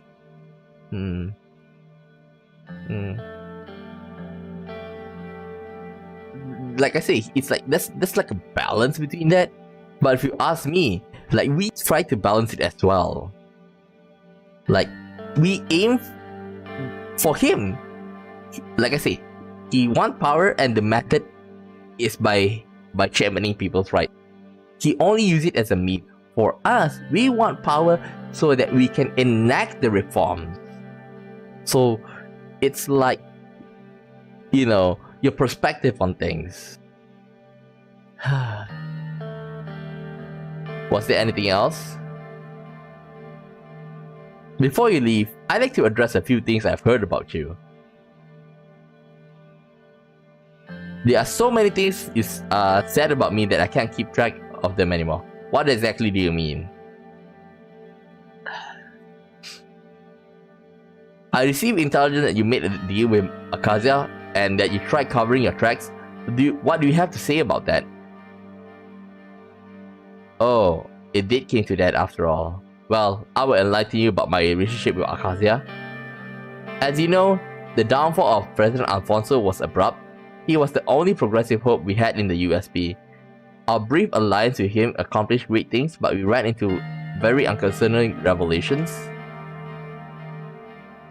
In our last meeting before the USP abandoned him, President Alfonso said that Seoul was not gone, and he still pulled the strings behind his back. He was suspicious about a conspiracy against his reformist agenda, and he feared everything would collapse around him. Oh my god. Oh my god. I really want to give him a mirror right now. I really want to give him a mirror right now. He say that, like, he got angry at our, you know, draft, our draft reform, because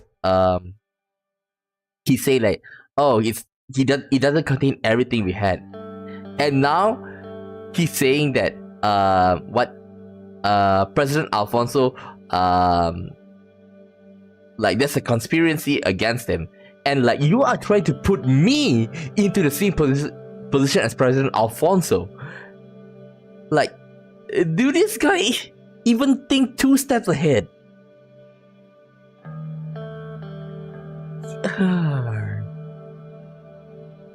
This guy really needs to look ahead. He can only see, okay, we want reform, that's it. How are we gonna get the reform? I don't know.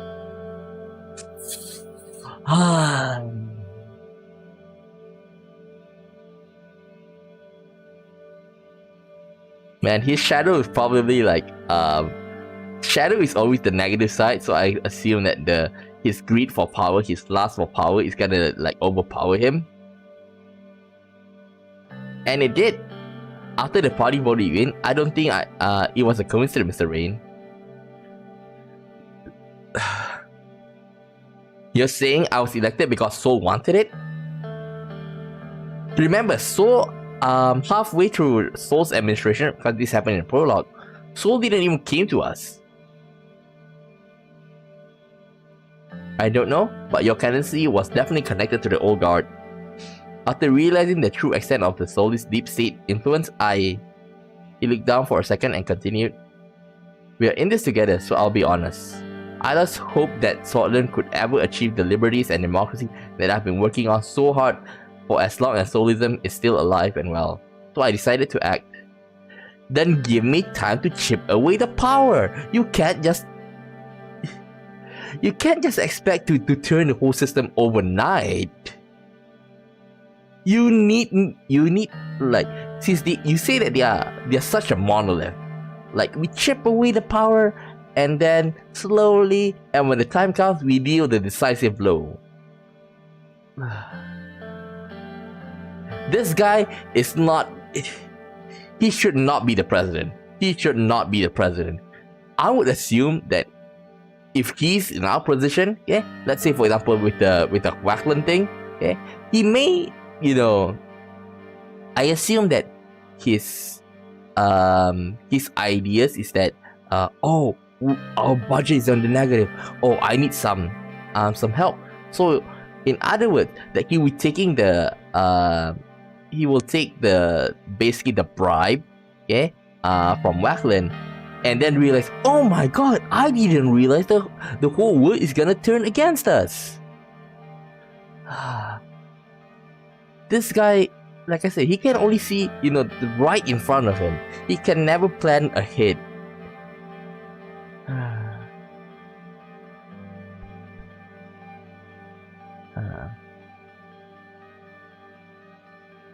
Act how? I was contacted by an Arcadian senator and one of the Arcadian biggest tycoons, and I decided to agree to their meeting in hopes of receiving support. Let him continue. I kept listening. I flew to Arcadia and eventually met with President Walker. He offered a political and economic support for me and my party, asking us to lead Sordland into a democratic sphere and become a member of ADO. ADO? Arcadian Treaty Organization. But the exploitative condition he was demanding would have crippling effects on our economy. I told him that I was only there to increase economic cooperation and nothing else. I did not get their support, nor did I do anything illegal.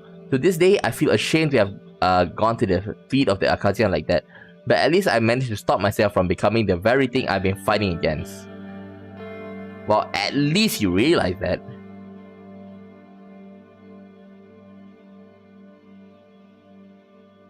I'm grateful that you're telling me all this.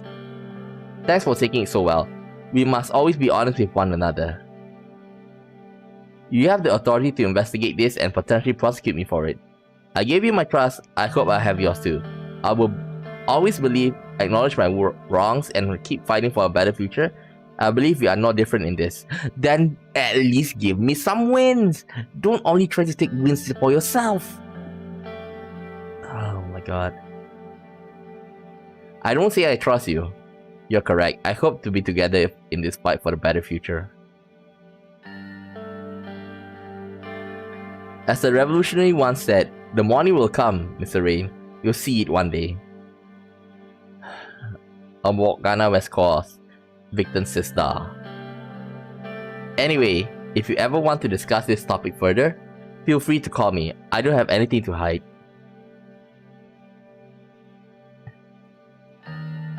He stood up. I'll get going now. If you excuse me, thanks for the meeting. We shook hands. It's nice to have a president we can finally have a dialogue with. You were saying the opposite just a moment ago. He laughed. I'll see you in the history books. I have a nice meeting for you. Asshole! Asshole! It's nice to have a president we can finally have a dialogue with. He laughed. I'll see you in the history books. I bet if he becomes the president, like, he's gonna make enemies left and right. Not only in terms of, you know, inside the country, but outside the country as well. Oh my god. We're doomed if he became the president. We're doomed. Sordland is doomed. Oh my god. Sordland today. Rayne meets Richter. Sordland today received exclusive update about President Rayne's constitutional reform process. Rayne met with PFJP head President Richter in an attempt to secure the party votes in the assembly. Truly aiming for democratic reform as opposed to paying lip service or using opportunity to consolidate his power. You will know once more when the results are meeting resolved. Announced. Richter backs Rayne's reforms. If that mostly it's negative, because like basically saying if you are an important person, like say for example like we are the president right now, okay, so like we'll be remembered just like Alfonso. Okay, Alfonso means what is written in the history book. Oh, he's a failed president who failed to he's a failed president who did not manage to enact his reforms. That is a negative saying. Like, if you go down, okay, your name will go down in history. It's a positive. Going down in the history books, it's just like you were just going to be like a part of, you know, a small column in the page of history in the history books. That's a little bit minor nuance difference. Besides, he laughed before saying that. Your name will go down in history means you did a great achievement. You'll be in the history books. Small part.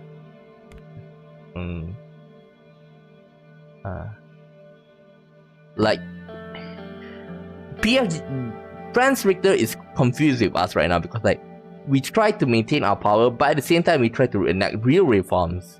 Okay, like that balance in like I would say 60-40, like for reforms and 40% towards our power. It makes his thinking a little bit blurry. Like he's not sure. Okay, PFJP conference. At yesterday's party conference, the PFJP Franz Richter announced he will be giving his full support. Okay, good. Okay. At least we didn't make him hate us. If we made him hate us, then we might be different. What company contract? Oh my god. The SSC Underhall. Okay, give it to SSC. Give it to the SSC. We have no choice. No budget costs. It's more of like rebuking us in a way. Maybe not an evil laugh, but to oh look, he's an idiot kind of moment. Updates on situation of education. University of Valgan. After a meeting with the rector, a brief tour of the University of Valgan, we gathered in a room with Kiara. The entire campus was visible from the windows. Students were reading books, studying, and having picnics under the trees.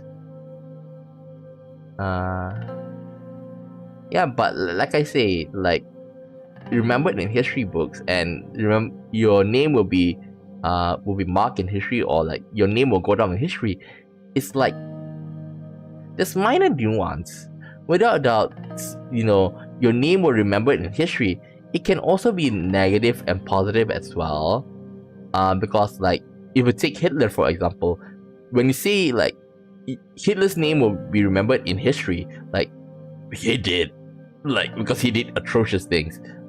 But the thing is that what he accomplished, well, I don't want to say that what he accomplished, it sounds like it's putting a positive spin, but you get the idea, is that what he did is such a huge landmark. Okay, but most of the time when we talk about, your name, in this case, that we are trying to enact some reform, so there is a positive connotation to it. It reminded me of my own time in Hallsort State University, at least the more carefree moments. Reminiscing about the past.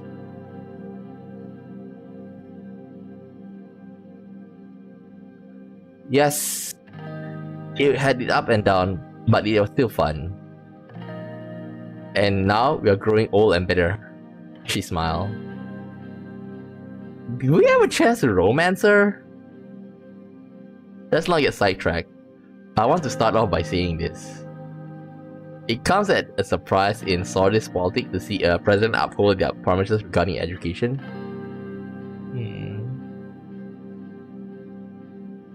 I'm making sure that additional funds are being used in the best way possible in order to resolve structural issues. Speaking of, the state having had to rely on privatization fund is a disgrace. We are letting private interests meddle in the most essential service learning. New private schools are increasing the disparity of services in education. Lower income households can't afford. Why did you let everything being privatized, you idiot? Oh my god. I'm surrounded by idiots. But like, why do every single game I'll have to say that line? Oh my god.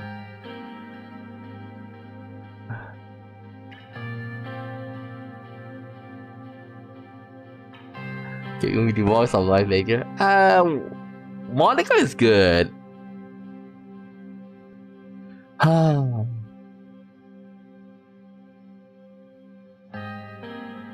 Why did you give everything away? I told you to just put it in the urban side. Well, I said that, but Rayne didn't say that. But still, oh my god, Kiara.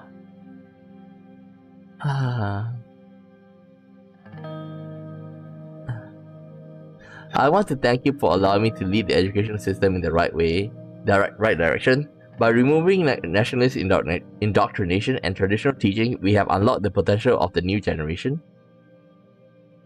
The students of now will thank us in the future, President Rayne, for we have unlocked. Oh yeah. Huh? It's the same thing, right? For we have unlocked the potential of critical thoughts this society desperately need. In this way, you have surpassed all the leaders before you.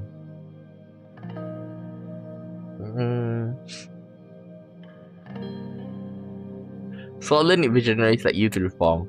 Ooh. Let's see if we can get to romancer. You play a huge part in this too, Kiara. Number 1 and number 4 is not much different. I just want to see.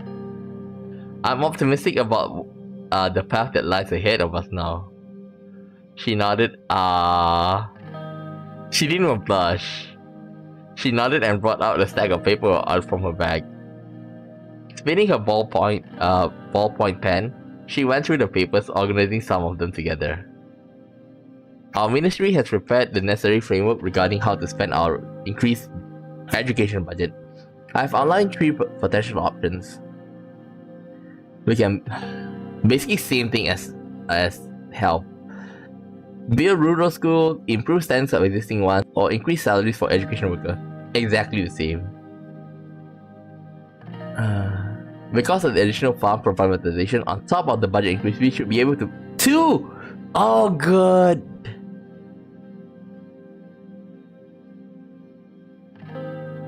Okay, what about the plan to rebuild new rural schools? Issue is very critical as we are losing many young people to ignorance and literacy. Sordland's rural population is full of untapped potential. With enough education, these people could be an asset to our workforce and society.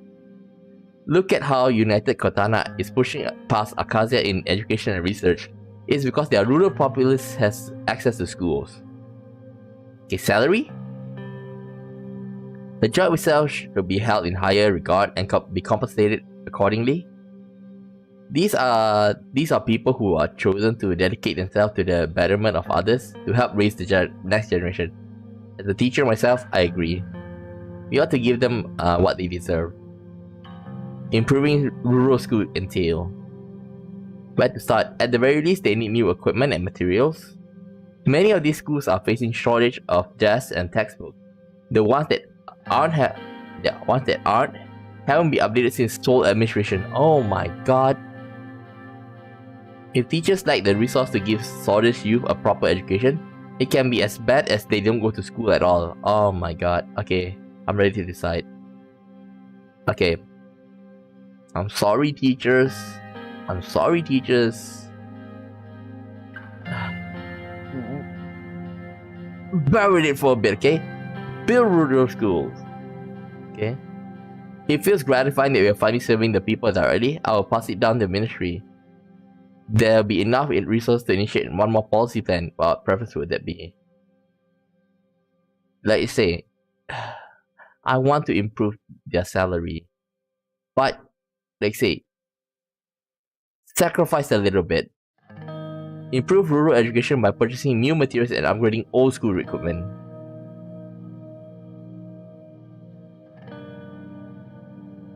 With the budget, with the current economy that we're in, I hope that people like the educators can forgive me.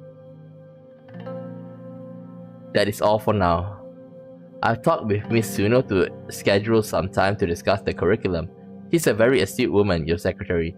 You may want to consider promoting her. We'll meet again very soon. See you at our next meeting. Kiara put the papers back in her bag and left the meeting room. Oh boy. New mega project, Sarna Agricultural Zone. Wackland refugees fleeing to Sordland border. Ah, it's a good thing. Okay. So it's a good thing that we improve on Sarna, because like most of the refugees are gonna come to Bergia. So this place is gonna be very terrible in terms of economic wise. But at least since we have improved since we have Sarna here, it's gonna provide them jobs. Whew. Inflation effects. Come on. Suffering excessive inflation due to the administration's excessive printing of currency to cover the debt gap it finds itself in. This absurd action...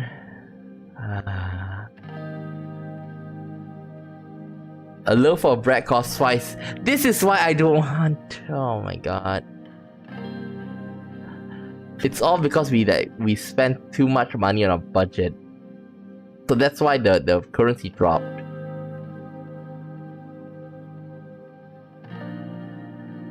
I understand, but I'm doing this for all of you.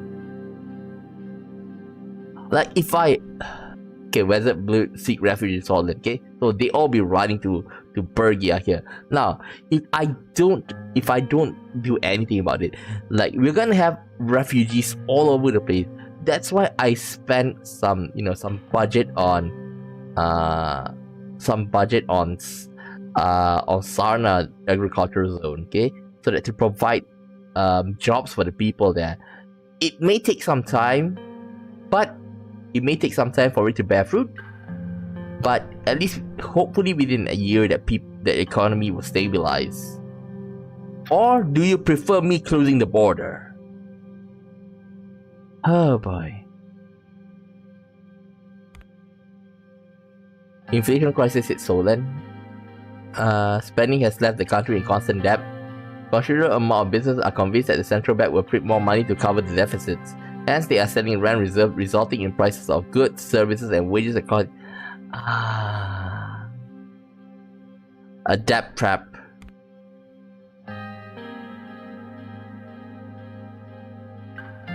Ministry of Education.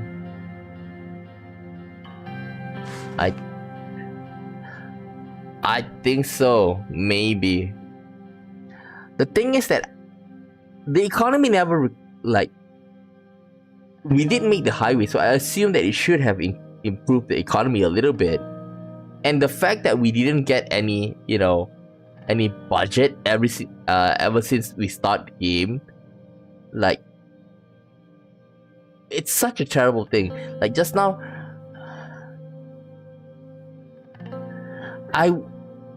one thing is that if right now, since I gave my the mega project, okay, this Sauna Agricultural Zone to SSC, okay, like it's not gonna cost us any budget, but if I privatize it, without a doubt, it's gonna we're gonna be be penalized by one extra budget. At this rate, I don't think it's gonna be easy to recover. So that's why I'm hoping the Agnolia one, the trade deal, at least improve our economy and generate 2 budget, hopefully. Kiara had scheduled a short meeting at the Ministry of Education to discuss the curriculum, current curriculum taught in schools. The Ministry building was located in the government district right next to the Ministry of Health. It was tall, narrow, and wedge-shaped, like a slightly open book. Near the front gate, there were many statues of the world-renowned scientists and thinkers. The largest, of course, was Arthur Einstein, the greatest scientist of all time.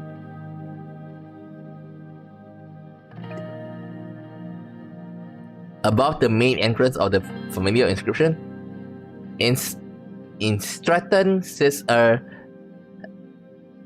Anginikar F. Garegia, int Ola Elmerwontene, int Ola Megis. Education is the premise of progress in all society, in all families. Inside the building, I was greeted by Kiara's assistants. They led me to a meeting room where she was waiting inside. She stood and gripped my hand. Ooh. Good afternoon, Mr. President. Good afternoon, Kiara. I'll cut straight to the chase. Our progressive reform of the Sordland education system is well underway, but there is one sticking point. It involves evolution versus creationism. Do we need to go over this? As currently stands, schools across Sordland can decide whether to include the evolution, creationism, or both in the curriculum. Rural schools often decide in favor of creationism only, which puts students at a disadvantage when it comes to entering the university. The effect is especially noticeable among young women. My suggestion is to make the teaching of evolution mandatory and preferably ban creationism altogether.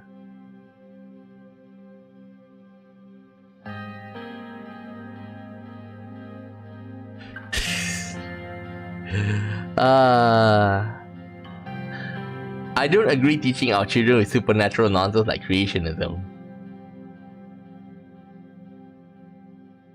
That's great to hear. It sounds like we're already aligned on the matter. Lucian knocked and entered. Excuse me, some urgent businesses kept me away. Welcome, Mr. Galate. Mr. President? Ms. Walda? If you say a mix, if we go for a mix, without a doubt we're gonna maintain the popularity, but it's to create a better generation, and that's the whole purpose of education, creating a better tomorrow. So if you try to be wishy-washy now, you're not gonna the thing about education is that you can't take it back. If you delay reforms or advancements, then you're gonna lose a generation to it. I feel basically it's if a child I'm gonna send him to extra classes or extra classes or something like that. It's like, but we don't have the money right now. Okay, we wait for next year, and that's 1 year. Like it's a one. Even though it looks like 1 year setback, but time is not money. Time is more valuable than money. So in a sense that if we delay if we like be wishy-washy and then like teach both of them, then later while Kiara said that the rural school are only gonna prefer teaching creationism. That's why I don't agree. There's only one way, which is to ban the idea of creationism. But we're gonna face heavy opposition. Miss Walda.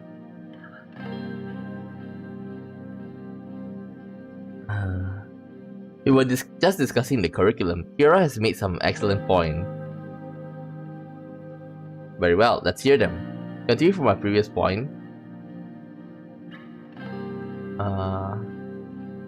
Well, it is to increase the appeal to conservative. That is without a doubt. I agree. But you give consensus and if anything else, okay? In other parts we can, but never with education. Education is something not that to be used for compromise. It is my commission that we should require the mandatory teaching of evolution in Sordland Public School and cut creationism completely out. If you want children from rural areas to have the same opportunity as their urban counterpart, this is the way. Opening students' mind and reducing the role of religion in schools will also lead to more equality between young men and women. And besides, she did mention that it affects rural girls more. Miss Waller, don't bring your pet cause into this. Mr. President, there are other considerations you may not have thought about. I thought about that. Although I believe in evolution, we must be careful not to alienate the conservative voter base. We owe a lot to their support. Forcing their school district to teach evolution could irreparably damage our standing with them. Every modern nation is reducing or removing creationism in their curriculum. Yet we are supposed to allow schools to promote fundamental and yes, sexist ideas from 1,000 years back. So is that what we are doing now? Copying what other nations are doing instead of paving our own way? If it works, why not? Look at the analysis. It is clear that the superpowers are doing something right. Should we reinvent the wheel, Mr. Galade? You speak as if we don't import any influences from other countries. That's not what I said. The voices started to get louder and louder. I hear my hands for silence.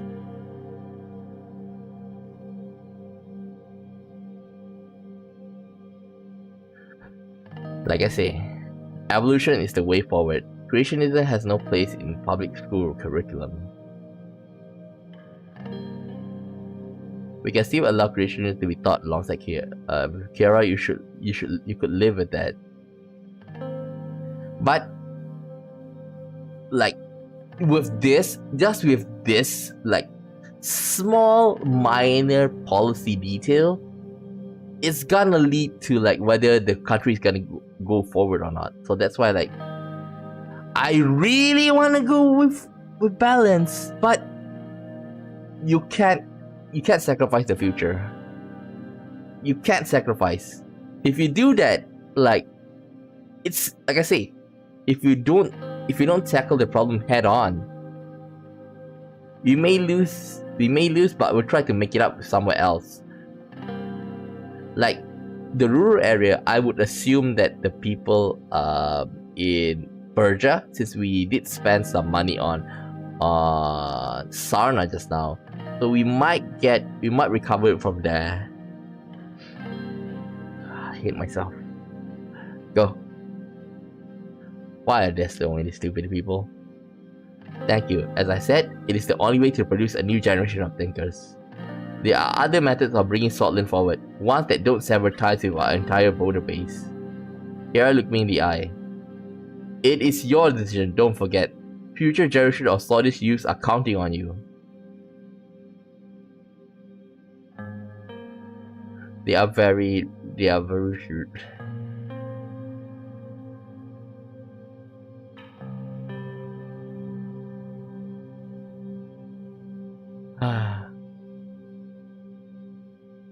From now, creation shall be banned and only evolution. Oh boy. Okay, this is better. This one is to be banned. This one is like teaching evolution mandatory, but school may promote creationism. This is better. This is better.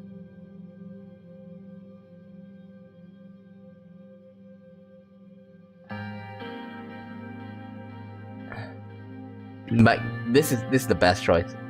Evolution mandatory. They can promote creationism if they want. Unfortunately, it will have a better outcome than banning creationism altogether. I disagree. Rejecting creationism would have signaled that we are rejecting. We were redirecting Sordland toward a scientifically and technologically advanced future. They turned and looked at each other. Lucian lifted his eyebrows, and Kiara held his gaze for a couple of seconds. The meeting ended shortly after.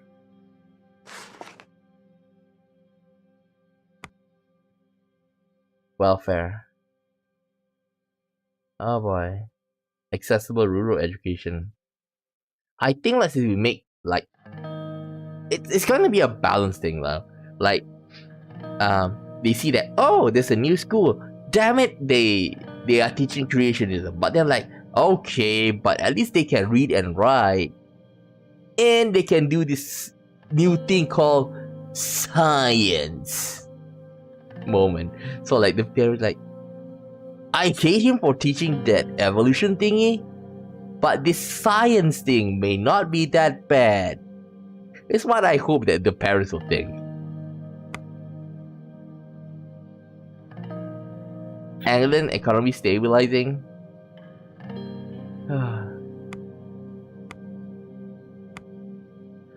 Nationalize the Big Four now. Big Four? No, we can't. If we nationalize it, we're doomed. Oh. Fully private heart of Sordland. HOS. Oh no, we can't. This one is the media guy. Bergia Steel.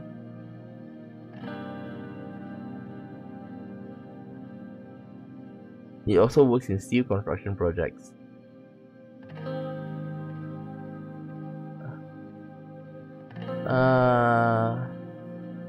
Okay, I can't because like it supports our economy a lot. Overblown rights case appeal. Nope, this is not overblown. Look, basically this one is like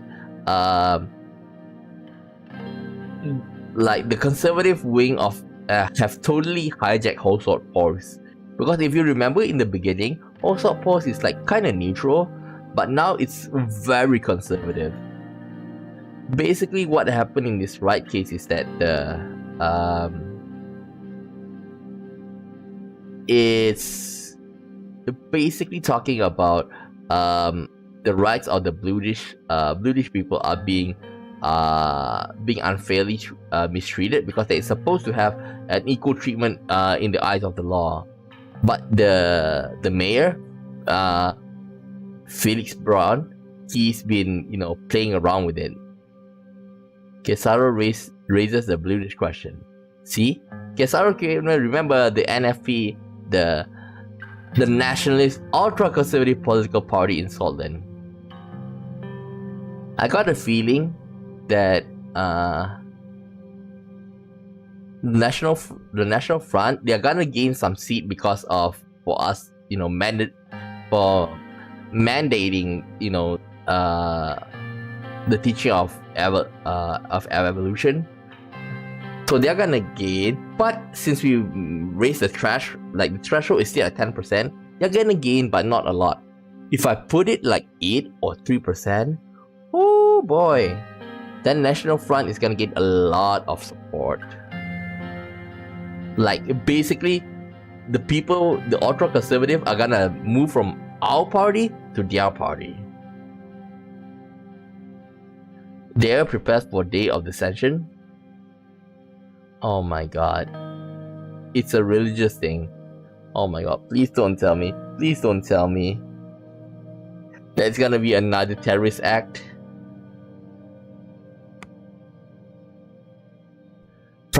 privatization of the future of Sordland. Don't let pro-government elites fool you. The nationalization of Big Four companies would be a disaster for our country.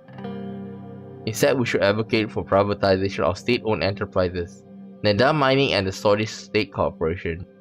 Both companies have grown sluggish from lack of competition. Yeah, this is what I agree. Even private interests taking a minority stake could lead to a greater innovation and a brighter future. Yeah, the reason why is SSC, the Saudi State Corporation, they are lag in terms of technology by 20 years. Creationism or evolution? Rayne say both. Specify that teaching of creation will still be allowed but may not be enough to mollify religious conservative. And it will only anger left-wingers who will grunt, "Ah!" Asher went all out. I had an extra colleague who did not believe evolution once. Like those people, I should have just go for pure evolution. Promises, compromise for. You asshole radical!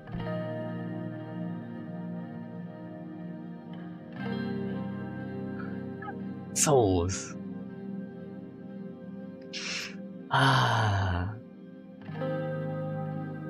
Slightly, significantly, you bastards.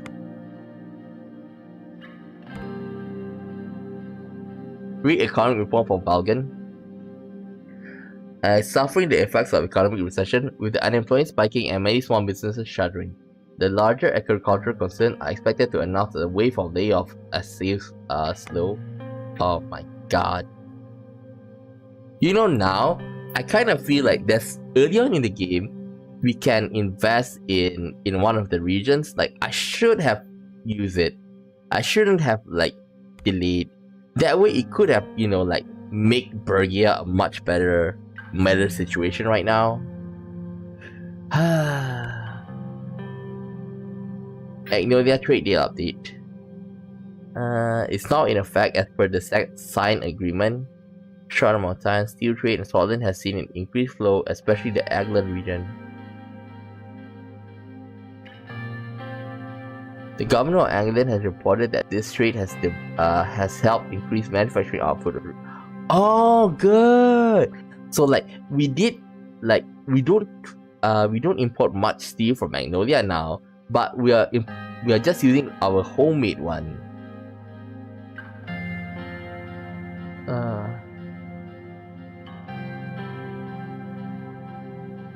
Okay, let me read this. Master operation a mixed success. There were many preventable casualties. Furthermore, despite Westland's best efforts, not all hideouts have been eradicated, and anti-smoke sentiment is at an all-time high among the remaining insurgents.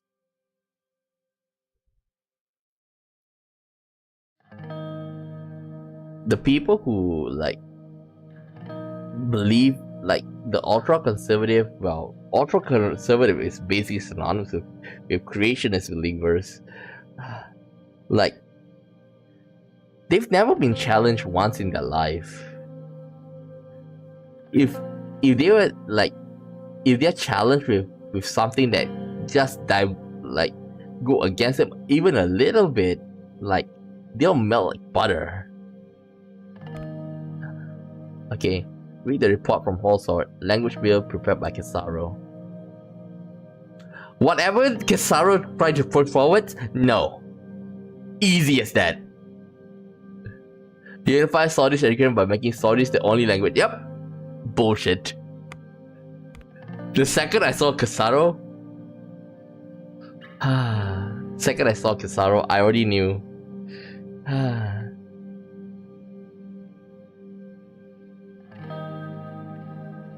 Okay, personal wealth.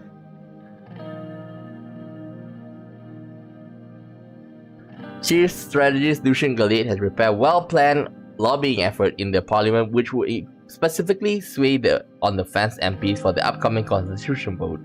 The plan includes lavish parties, gifts, and even some political favor. Should we go ahead with the plan? Spend money. Just okay, just one, a little bit. Please improve my economy and my budget as well. Uh-oh. Victim of changes. Oh shit. Oh shit.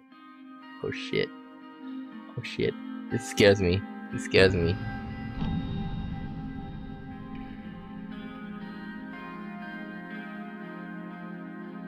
Oh my god, the economy didn't improve!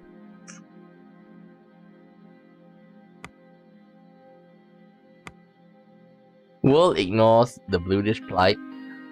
Dude, we have lax immigration! What do you think?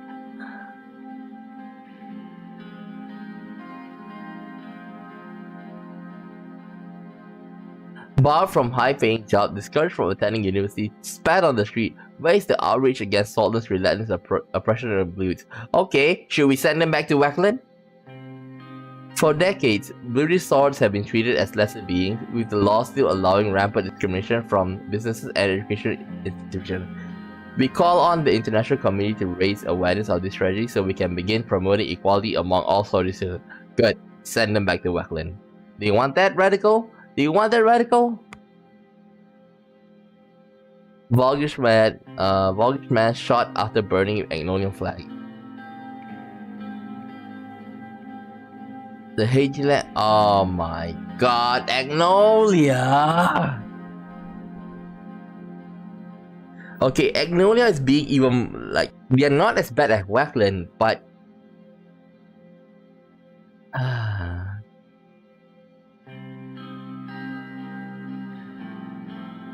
Okay, I'll try to align myself with Voxland a bit.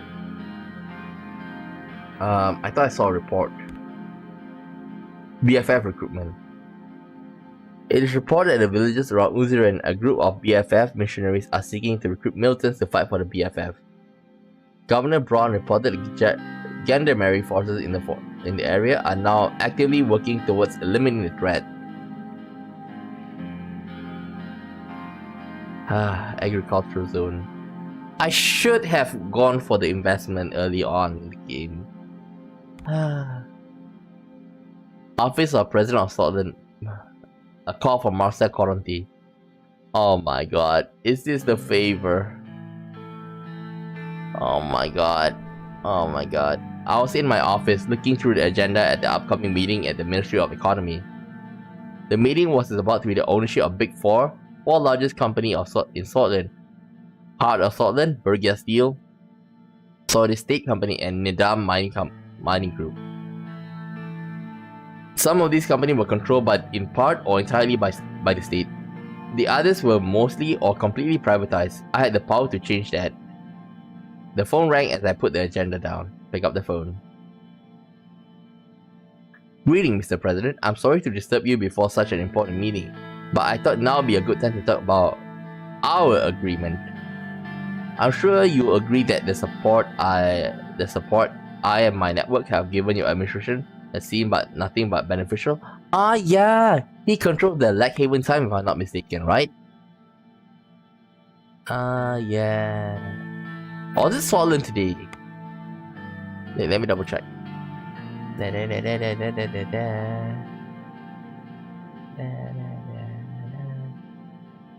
Huh? Media proprietor. He's also the chairman of Sordland today. Oh. Well, same thing. Half of the non-state media in the country have been sharing positive news about you and downplaying the negative event.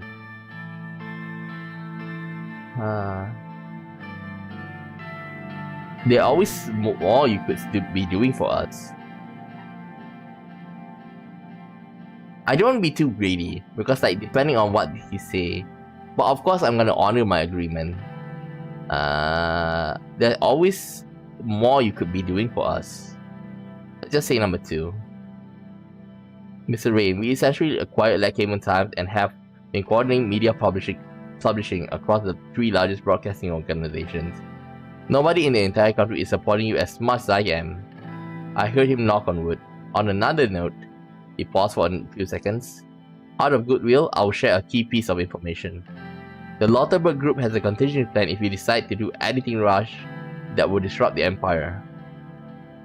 You can't blame them, can you? Imagine if someone tried to take your authority and personal wealth away without your consent. We will only ask for a reasonable share, nothing out of the ordinary. That is good to hear. If everyone plays their card right, it will all be fine. Now, let's talk about those cards. Since the start of your campaign, you adamantly promoted a planned economy. Going by that, I am worried that you will attempt to nationalize Sordland's largest private organization. Nationalization as a concept goes against everything my father built and stood for. You may recall one of the terms of our agreement was that I asked you for one favor. Well, this is it.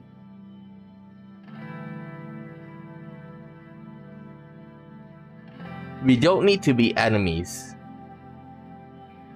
No, we don't. As long as we both understand what entails not being enemies. I'll keep my end of the bargain, Mr. President. Don't forget. You had better keep yours as well. He cleared his throat. Before we end the call, there's actually one thing I would like to discuss. I'll be blunt. Mr. Taz is unfit to be the spokesperson of the Lauterberg group. His archaic thinking has only preserved his status quo that benefits himself and a precious few others. It is high time to but then you say that Lauterberg group have a contingency plan. If I can put you in, I will do that. If I can put you in, I will do that, okay? But you need to make sure that his contingency plan fails. That's it.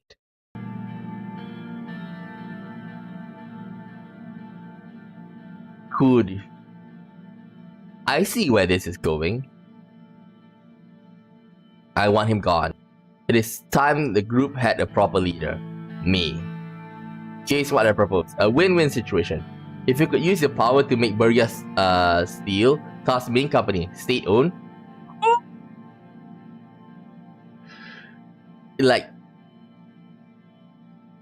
Can you deal with the contingency plan? Which means I could take over. If you could use your power to make Burya Steel Toss main company state-owned, he would lose considerable influence, which means I could take over. If I take over with your help, I'll forever be indebted to you and support you with all your goals. But they re-election or something else. How does that sound? Sounds profitable to me? Deal. Yay. Perfect. Well then, I'm taking up enough of your time today. Remember, Walter Tutt's an asshole. Okay? But Coronti, he's a great ally to have. This has been a productive call. Thank you for your time, Mr. President. Thanks, Marcel. Talk to you later. After a couple of minutes, I went back to reviewing the agenda. Damn! Requested meeting of Lucian Galid. Lucian scheduled some time with me to discuss potential political repercussions of the upcoming economy meeting. He arrived on time as usual and took his seat right across mine. Good morning, Mr. President. Lucian had dark circles below his eyes. The plethora of political development must have been weighing even on a workaholic like him. You look a bit tired. Are you getting enough sleep? I'm trying to, sir. Don't push yourself too much. I'll try not to. I must say, you don't look much better. Look at our budget, man! Look at our budget! Similar circles were beneath my eyes as well. I booked some of your time to pre-plan today's meeting at the Ministry of Economy. We need to be cautious. Any grand plans about economy also heavily influence our political standing. We could be changing our relationship with the old guard, the oligarchs, and the opposition. As you know, this meeting will give you the opportunity to alter the ownership of the Big Four, the largest corporation in all of Sordland. We can start the process by nationalization or privatization, or we can just keep the status quo. Again, I remind you that any changes would tip an already fragile balance. I personally think we should stay out of this and keep things as they are. There is no need to make new political enemies at this stage in our term. But ultimately, the decision is yours. What are you leaning towards? How should we move forward?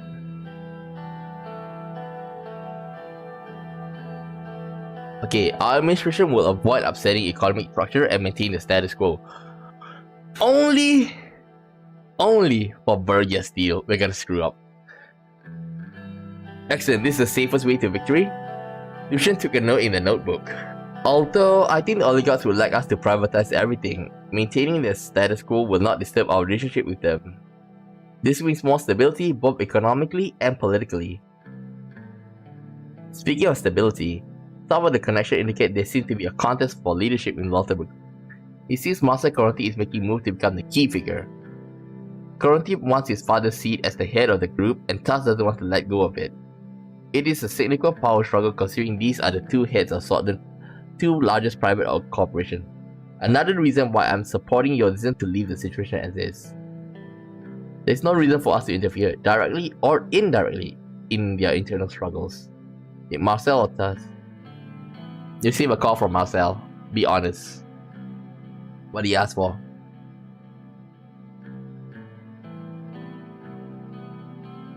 He wanted to make a deal to leave HOS untouched.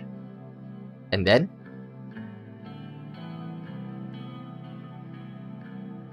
I said I'd think about it. Very well.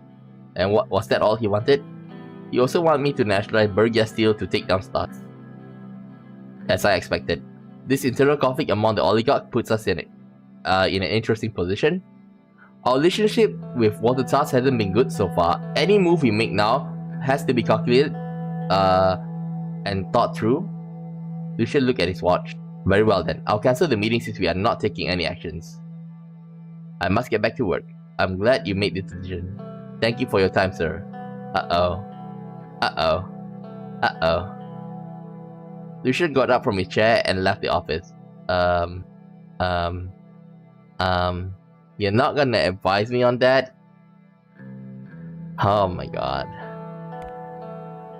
Vauxhall Navy active in Marken Sea. Okay, they are getting more tense, the conflict. Illegal crossing at Wetland border. Border police have reported an increasing number of arrests as British and Wessex refugees attempt to enter the country from Wetland without legal documents. However, due to our relaxed immigration policy, a large majority of skilled and educated workers had been accepted. However, it is unsure if they had any history of crime and violence. Let's see. Geopolitical. Tension keep rising in Marken Sea. Helgeland. Okay, this is simple. This is proposed by Quesado Kibner, Unified Education Language Act. EULA passes the following laws. Basically, enforces the education institution of Sordland with all classes except for foreign languages in the official language of the country unless they are given specific approval by Ministry of Education. University, technical college and other schools that provided classes in any other language than Swordish will receive suspension of operation until they apply for approval process. Section 2 enforces the law through defunding penalties and total shutdown of schools. Veto. Remember, that one is made by Quesado Kibner. Results of economic direction. Livia intercepted me in front of my office and informed me I had a call from Walter Tuss. I entered and picked up the phone. We don't like him, okay? President Rayne speaking. Good afternoon. I heard some disturbing news. News about a deal between... How did you know? What kind of a deal? Something about controlling the media? Listen to me carefully, Rayne. I suppressed those rumors for you. Where? For now. They will stay that way. Wait, does he control the media? Economist. economist. The asshole economist. And you call that... He's been saying like, oh, the country is going terrible. You mean you've been suppressing? Oh, bitch, you're dead. If you do what I say. You threaten me? We have Marcel Coronti on our side. Marcel controls the Sordland today and Lack Haventine. Both of these are on our side. And with the economists,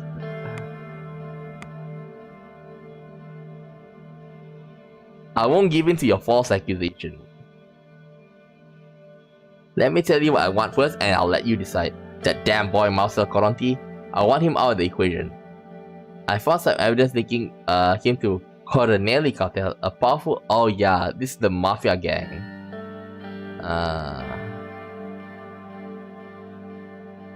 What I want for you is simple. I'll feed the information to the officials. Now, there is a choice to like screw both of them. But the other oligarchs are not gonna stand by. If we take either one of the equation,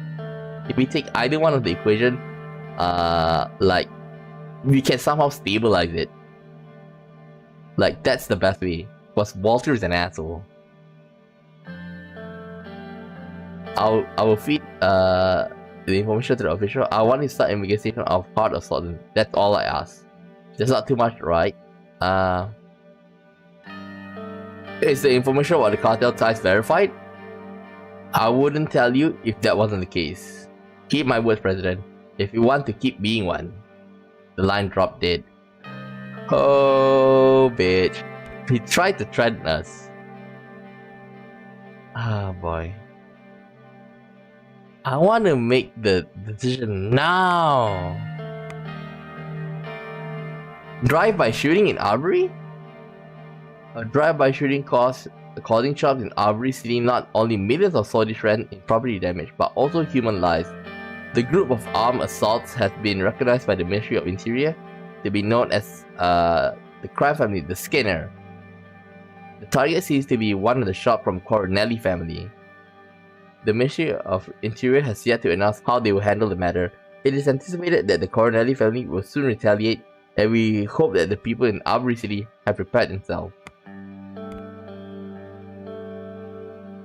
Assembly vote on the constitutional change. Sergey was driving me toward the Grand National Assembly for today's historic vote.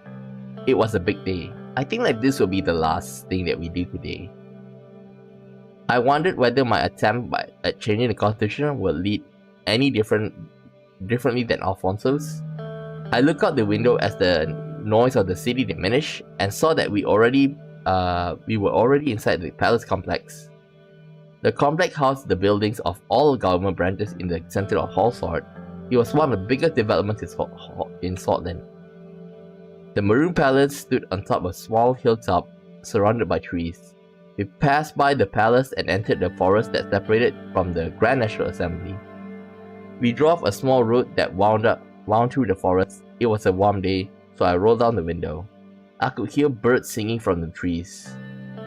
Are you okay back there, sir? Hey Sergey, I'm okay. How are you doing? I'm good as I can be, sir. Sergey made a left turn out of the forest and entered the vast garden area of the assembly. Did you know that Mr. Tarquin Soul came to Horsot this morning? Holy shit.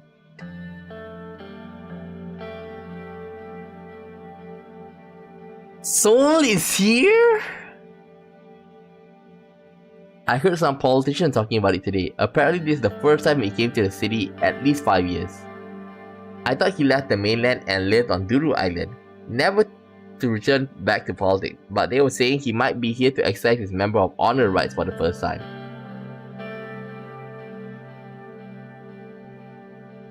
Slow down, Sergey. Are you sure? Yes, sir. I overheard several men talking about it around the gardens of the assembly. It could just be rumors, of course. Uh-oh. The former dictator is back. You think he's here about today's veto vote?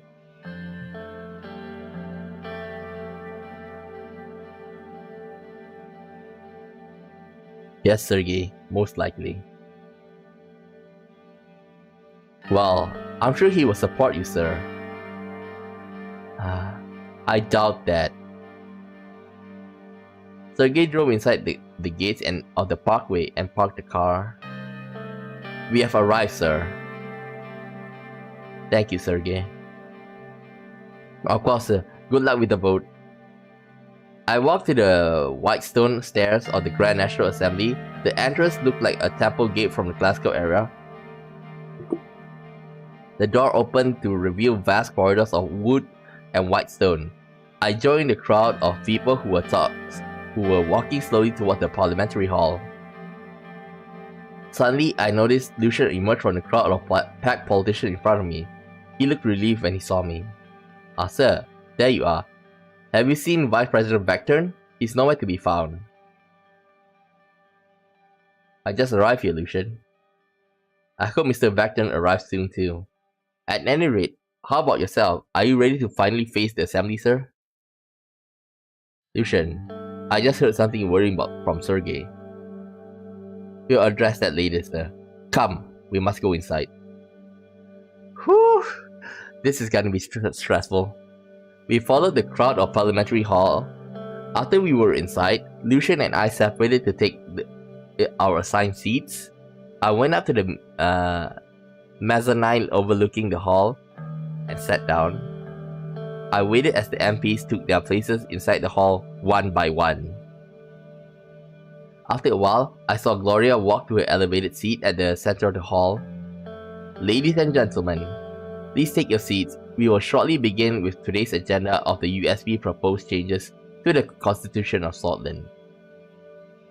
After a short while, everybody was in their seats. According to the Constitution, the constitutional amendments require 2/3 majority in order to reach Assembly approval. If the vote succeeds, the proposal will be sent to the Supreme Court. The proposal in the question includes these points. Started reading the proposal to the Assembly. First section of the changes. Article 57 is modified with the following. She continued reading the proposal, highlighting each section. Section 2, paragraph 36. She went on. May not exercise his right to, and on. Justices of the Supreme Court. Most MPs seem to be already falling asleep. A simple majority is considered. The seat was really hurting my back. Section 4, paragraph 44A. It felt like eternity had passed. Finally, she finished reading the changes. I hereby invite all of you to vote. She struck her gavel down. The loud bang made some MP jump up in shock as they woke from their deep sleep. As I previously stated, it will require 2/3 majority in order to pass. Now, you may now cast your votes. I felt the need to stand and stretch. I looked down at the hall from the platform I was seated on. Some assembly members immediately walked to the ballot box to cast their votes. Most of them, however, began to congregate in groups around the hall, discussing the changes.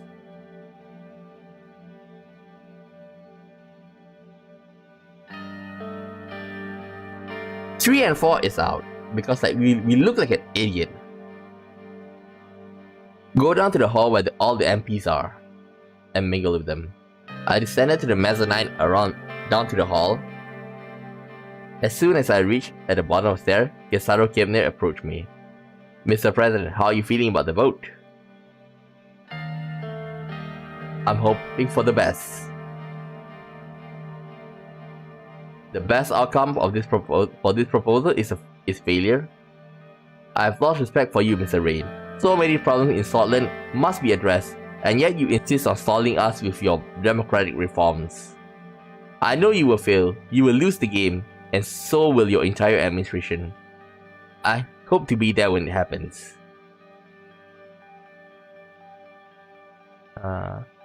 Watch your words now. After this part, I'm going to end this this turn.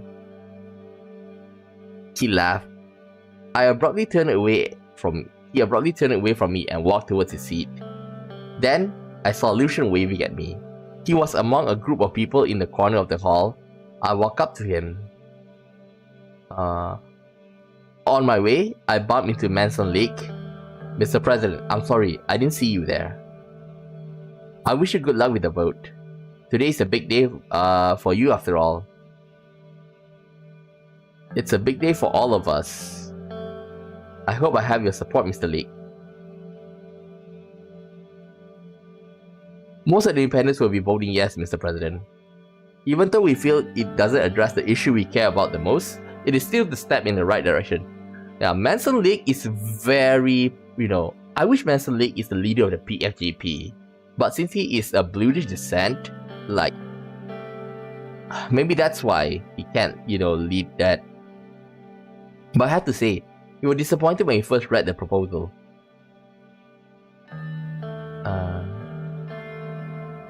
We have done our best, Mr. Lake. I hope you don't ignore Mr. Bluish rights as well, Mr. President. I vetoed the Language Bill Act and the Religious Bill Act by Kesaro Kepner. I have to go cast my vote. He shook my hand and walked away. I think it won't be like 10. I don't think it will be that long. He shook my hand and walked away. I'm just worried about Seoul. I finally reached Lucian, by now deep in conversation with another member of our party. He excused himself and turned himself toward me. Where's Peter? Sir, did you vote yet? We have to be quick. What's the rush? I explained on the way. I signed my vote and prepared the envelope. Together, Lucian and I walked to the center of the hall to cast our votes. He kept rushing me throughout the process. Gloria bowed her head slightly in respect as she saw us vote. Lucian pulled on my arm and whispered in my ear. Mr. President, we have a problem. Park with Seoul is here. I know.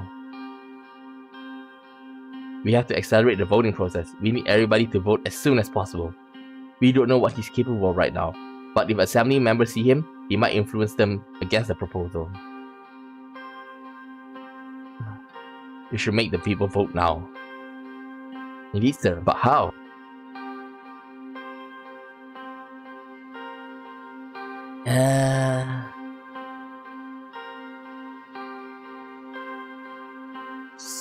Damn, this is hard. This is hard. Let's just go back to our seat. Any noise will distract everyone further. Gloria will not do that. Gloria is not on our side. Oh boy. I think it should just go back to our seats. Any noise will distract anyone further.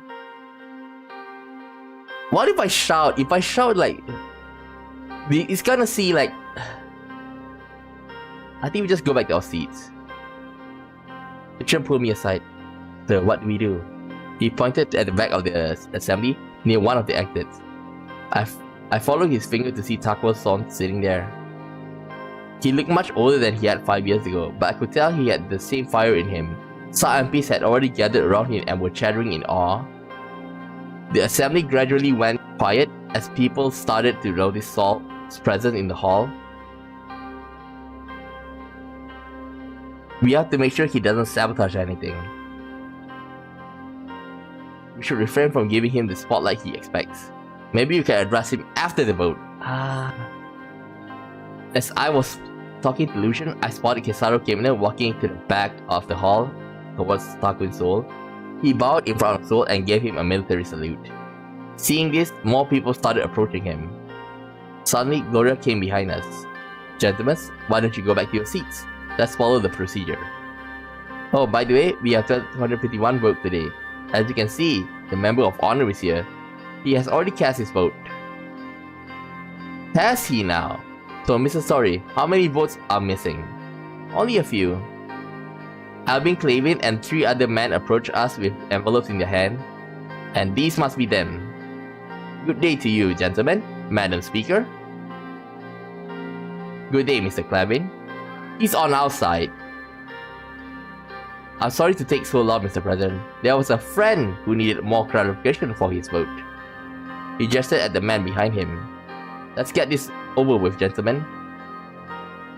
They went ahead and cast their vote. Since we had him on our side, let's win this, Mr. President. Thank you, Clavin. He walked to his seat with a fist in the air. Yes! Now, why don't you two get back to your seat as well? Very well, we shall. We both went back to our seats. When I returned back to the mezzanine, I saw Peter sitting in the next chair next to mine. Where were you? I was right here. Where were you? No, you were not. I was here until the voting began. I mean, maybe I was not exactly in this exact seat, sure, but was here in the assembly. Did you talk with Tarquin, Soul? He looked at Gloria, and as she and her assistant counted the votes, the speaker's seat was only a few meters from our platform. I really hope this proposal goes through. I hope so too. Let's see. She's definitely has something to do with Soul. He tried to get Gloria attention by waving at her. How many votes left? Gloria looked at Peter. She looked annoyed. It's looking pretty good. 20 more votes to count. Peter turned to me. Thank God.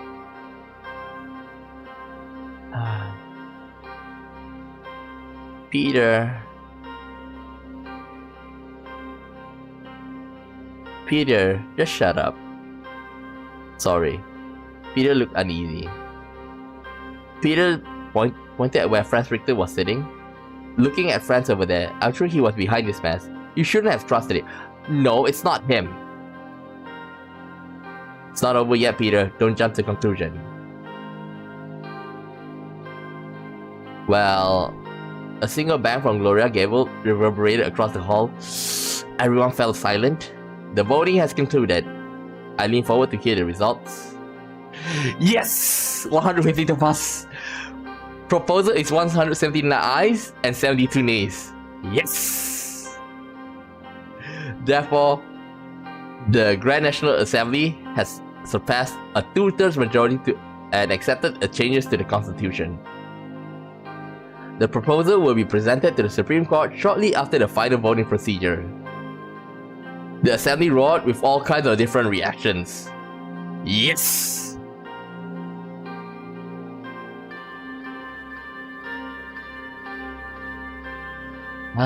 Although we have court to pass, but never mind. Hell yeah, we did.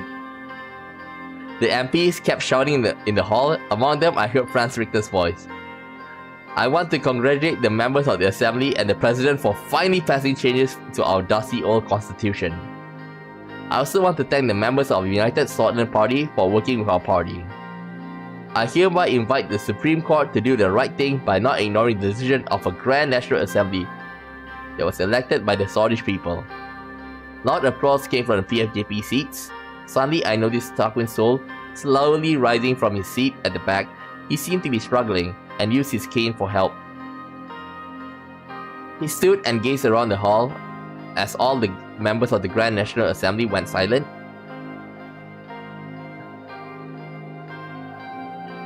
What I'm gonna do here is a power move. Call out to him.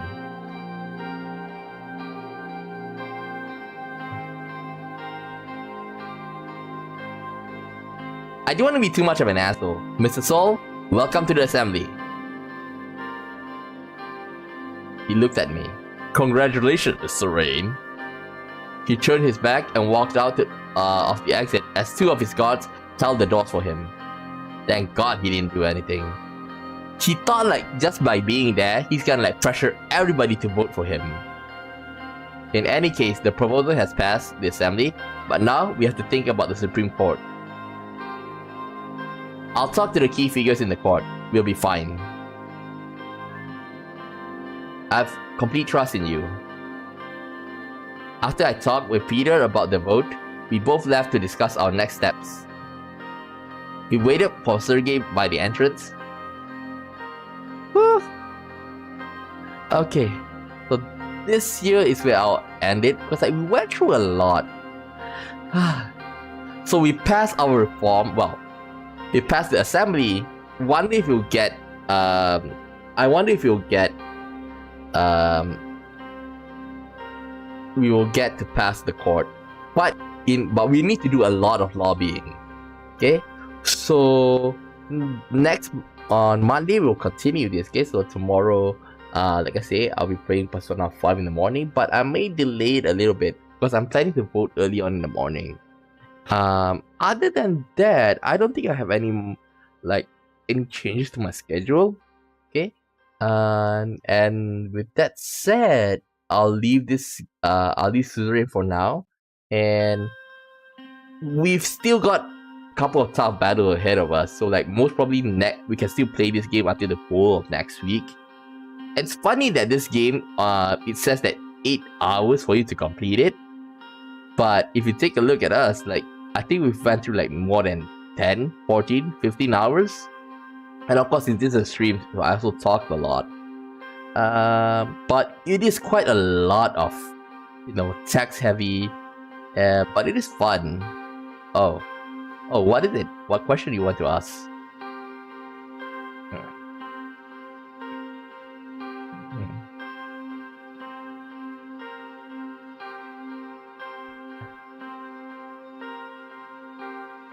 What question? I can wait, don't worry, don't rush yourself.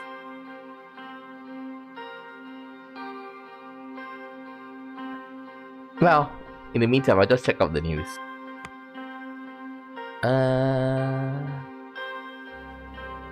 179 Norwegians voted in favor and 72 nay. 179 and 72. Ooh, that was 166 to 2/3 majority. Oh my god. I have a wizard character that I'm developing for an RPG, but I'm not sure if the name fits. What's the name?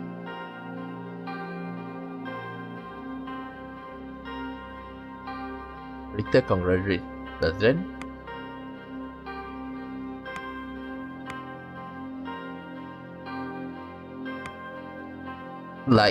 Give me the name and then later I'm hoping that you can tell me a bit about the personality as well.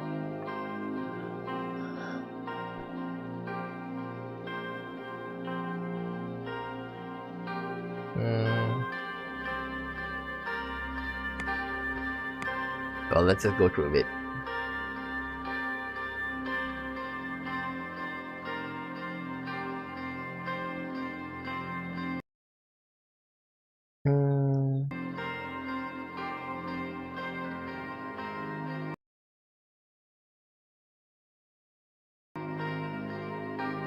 What kind of name are you thinking of?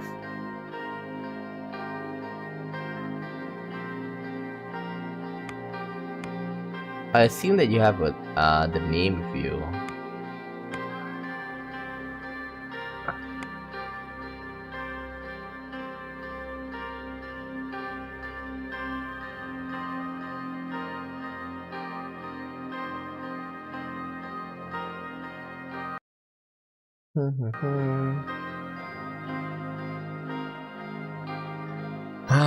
Bergia. It's Beatrix Bay. And I developed a D&D character. Beatrix since Beatrix is more of a general name, so I don't really suggest I don't really prefer that name. If it's because Beatrix is known for the female general, a lady general, so it doesn't fit with a wizard. Race is human, basic, I know. It doesn't, like I say, it's name. It just name is just the name does set the tone. Okay, like I say, if Beatrix normally it's for a girl, so and then the thing is, so far a lot of, if you check Beatrix name for Beatrix, most of them are general, so that's why I don't really suggest you going for that if you want to build the mood. But then again, you can always subvert it. Okay, you can always subvert the expectation. Okay, Like, basically, we do have a lot of parody animes and stuff that always try to like play along with the trope, okay, and subvert it. So like, if you want to make it like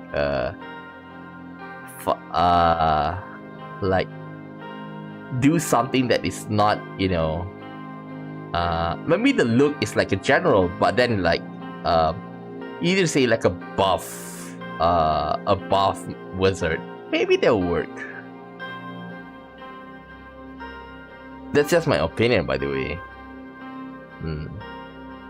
So do you think that's a help? Whew.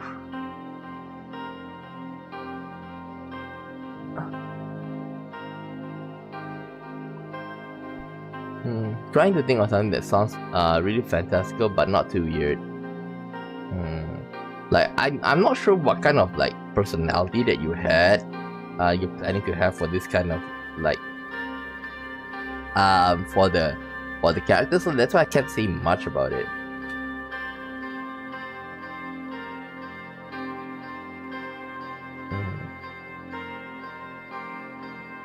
Like, you can also think about like race, also another thing. Okay, like if race, you can also borrow from like if you want to make it more Asian, like you can have like, you know,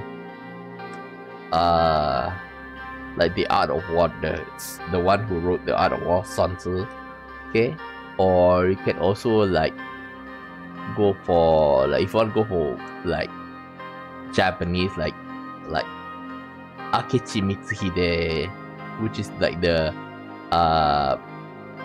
consultant for Oda Nobunaga, who is also known as schemer and stuff. So like I say, there's a lot of factors that goes into it. Okay, so I'm not really sure what I'm not really sure how exactly the character is gonna turn out, like how, like you're planning for this person to be. Yeah, so I can't really give an exact one. So anything else you want to add?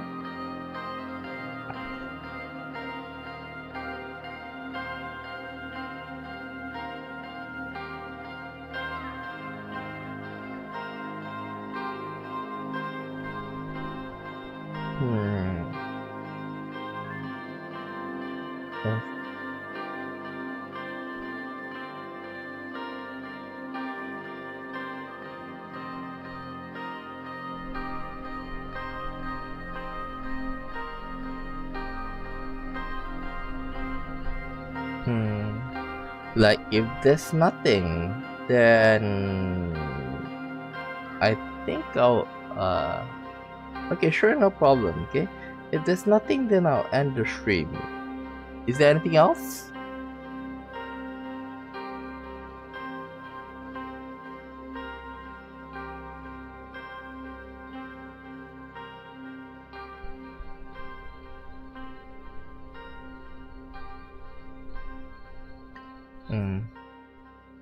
Like, I'm also planning to play like a D&D game, but that one is like later, and maybe for like my night stream, because I do have like a lot of narrative based game backlog in my like that I had in my library.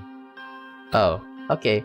So then I'll see you as usual. I'll continue this on Monday, okay? Let's see where they will lead. Okay, since we did pass the reform, now we need to get to the Supreme Court.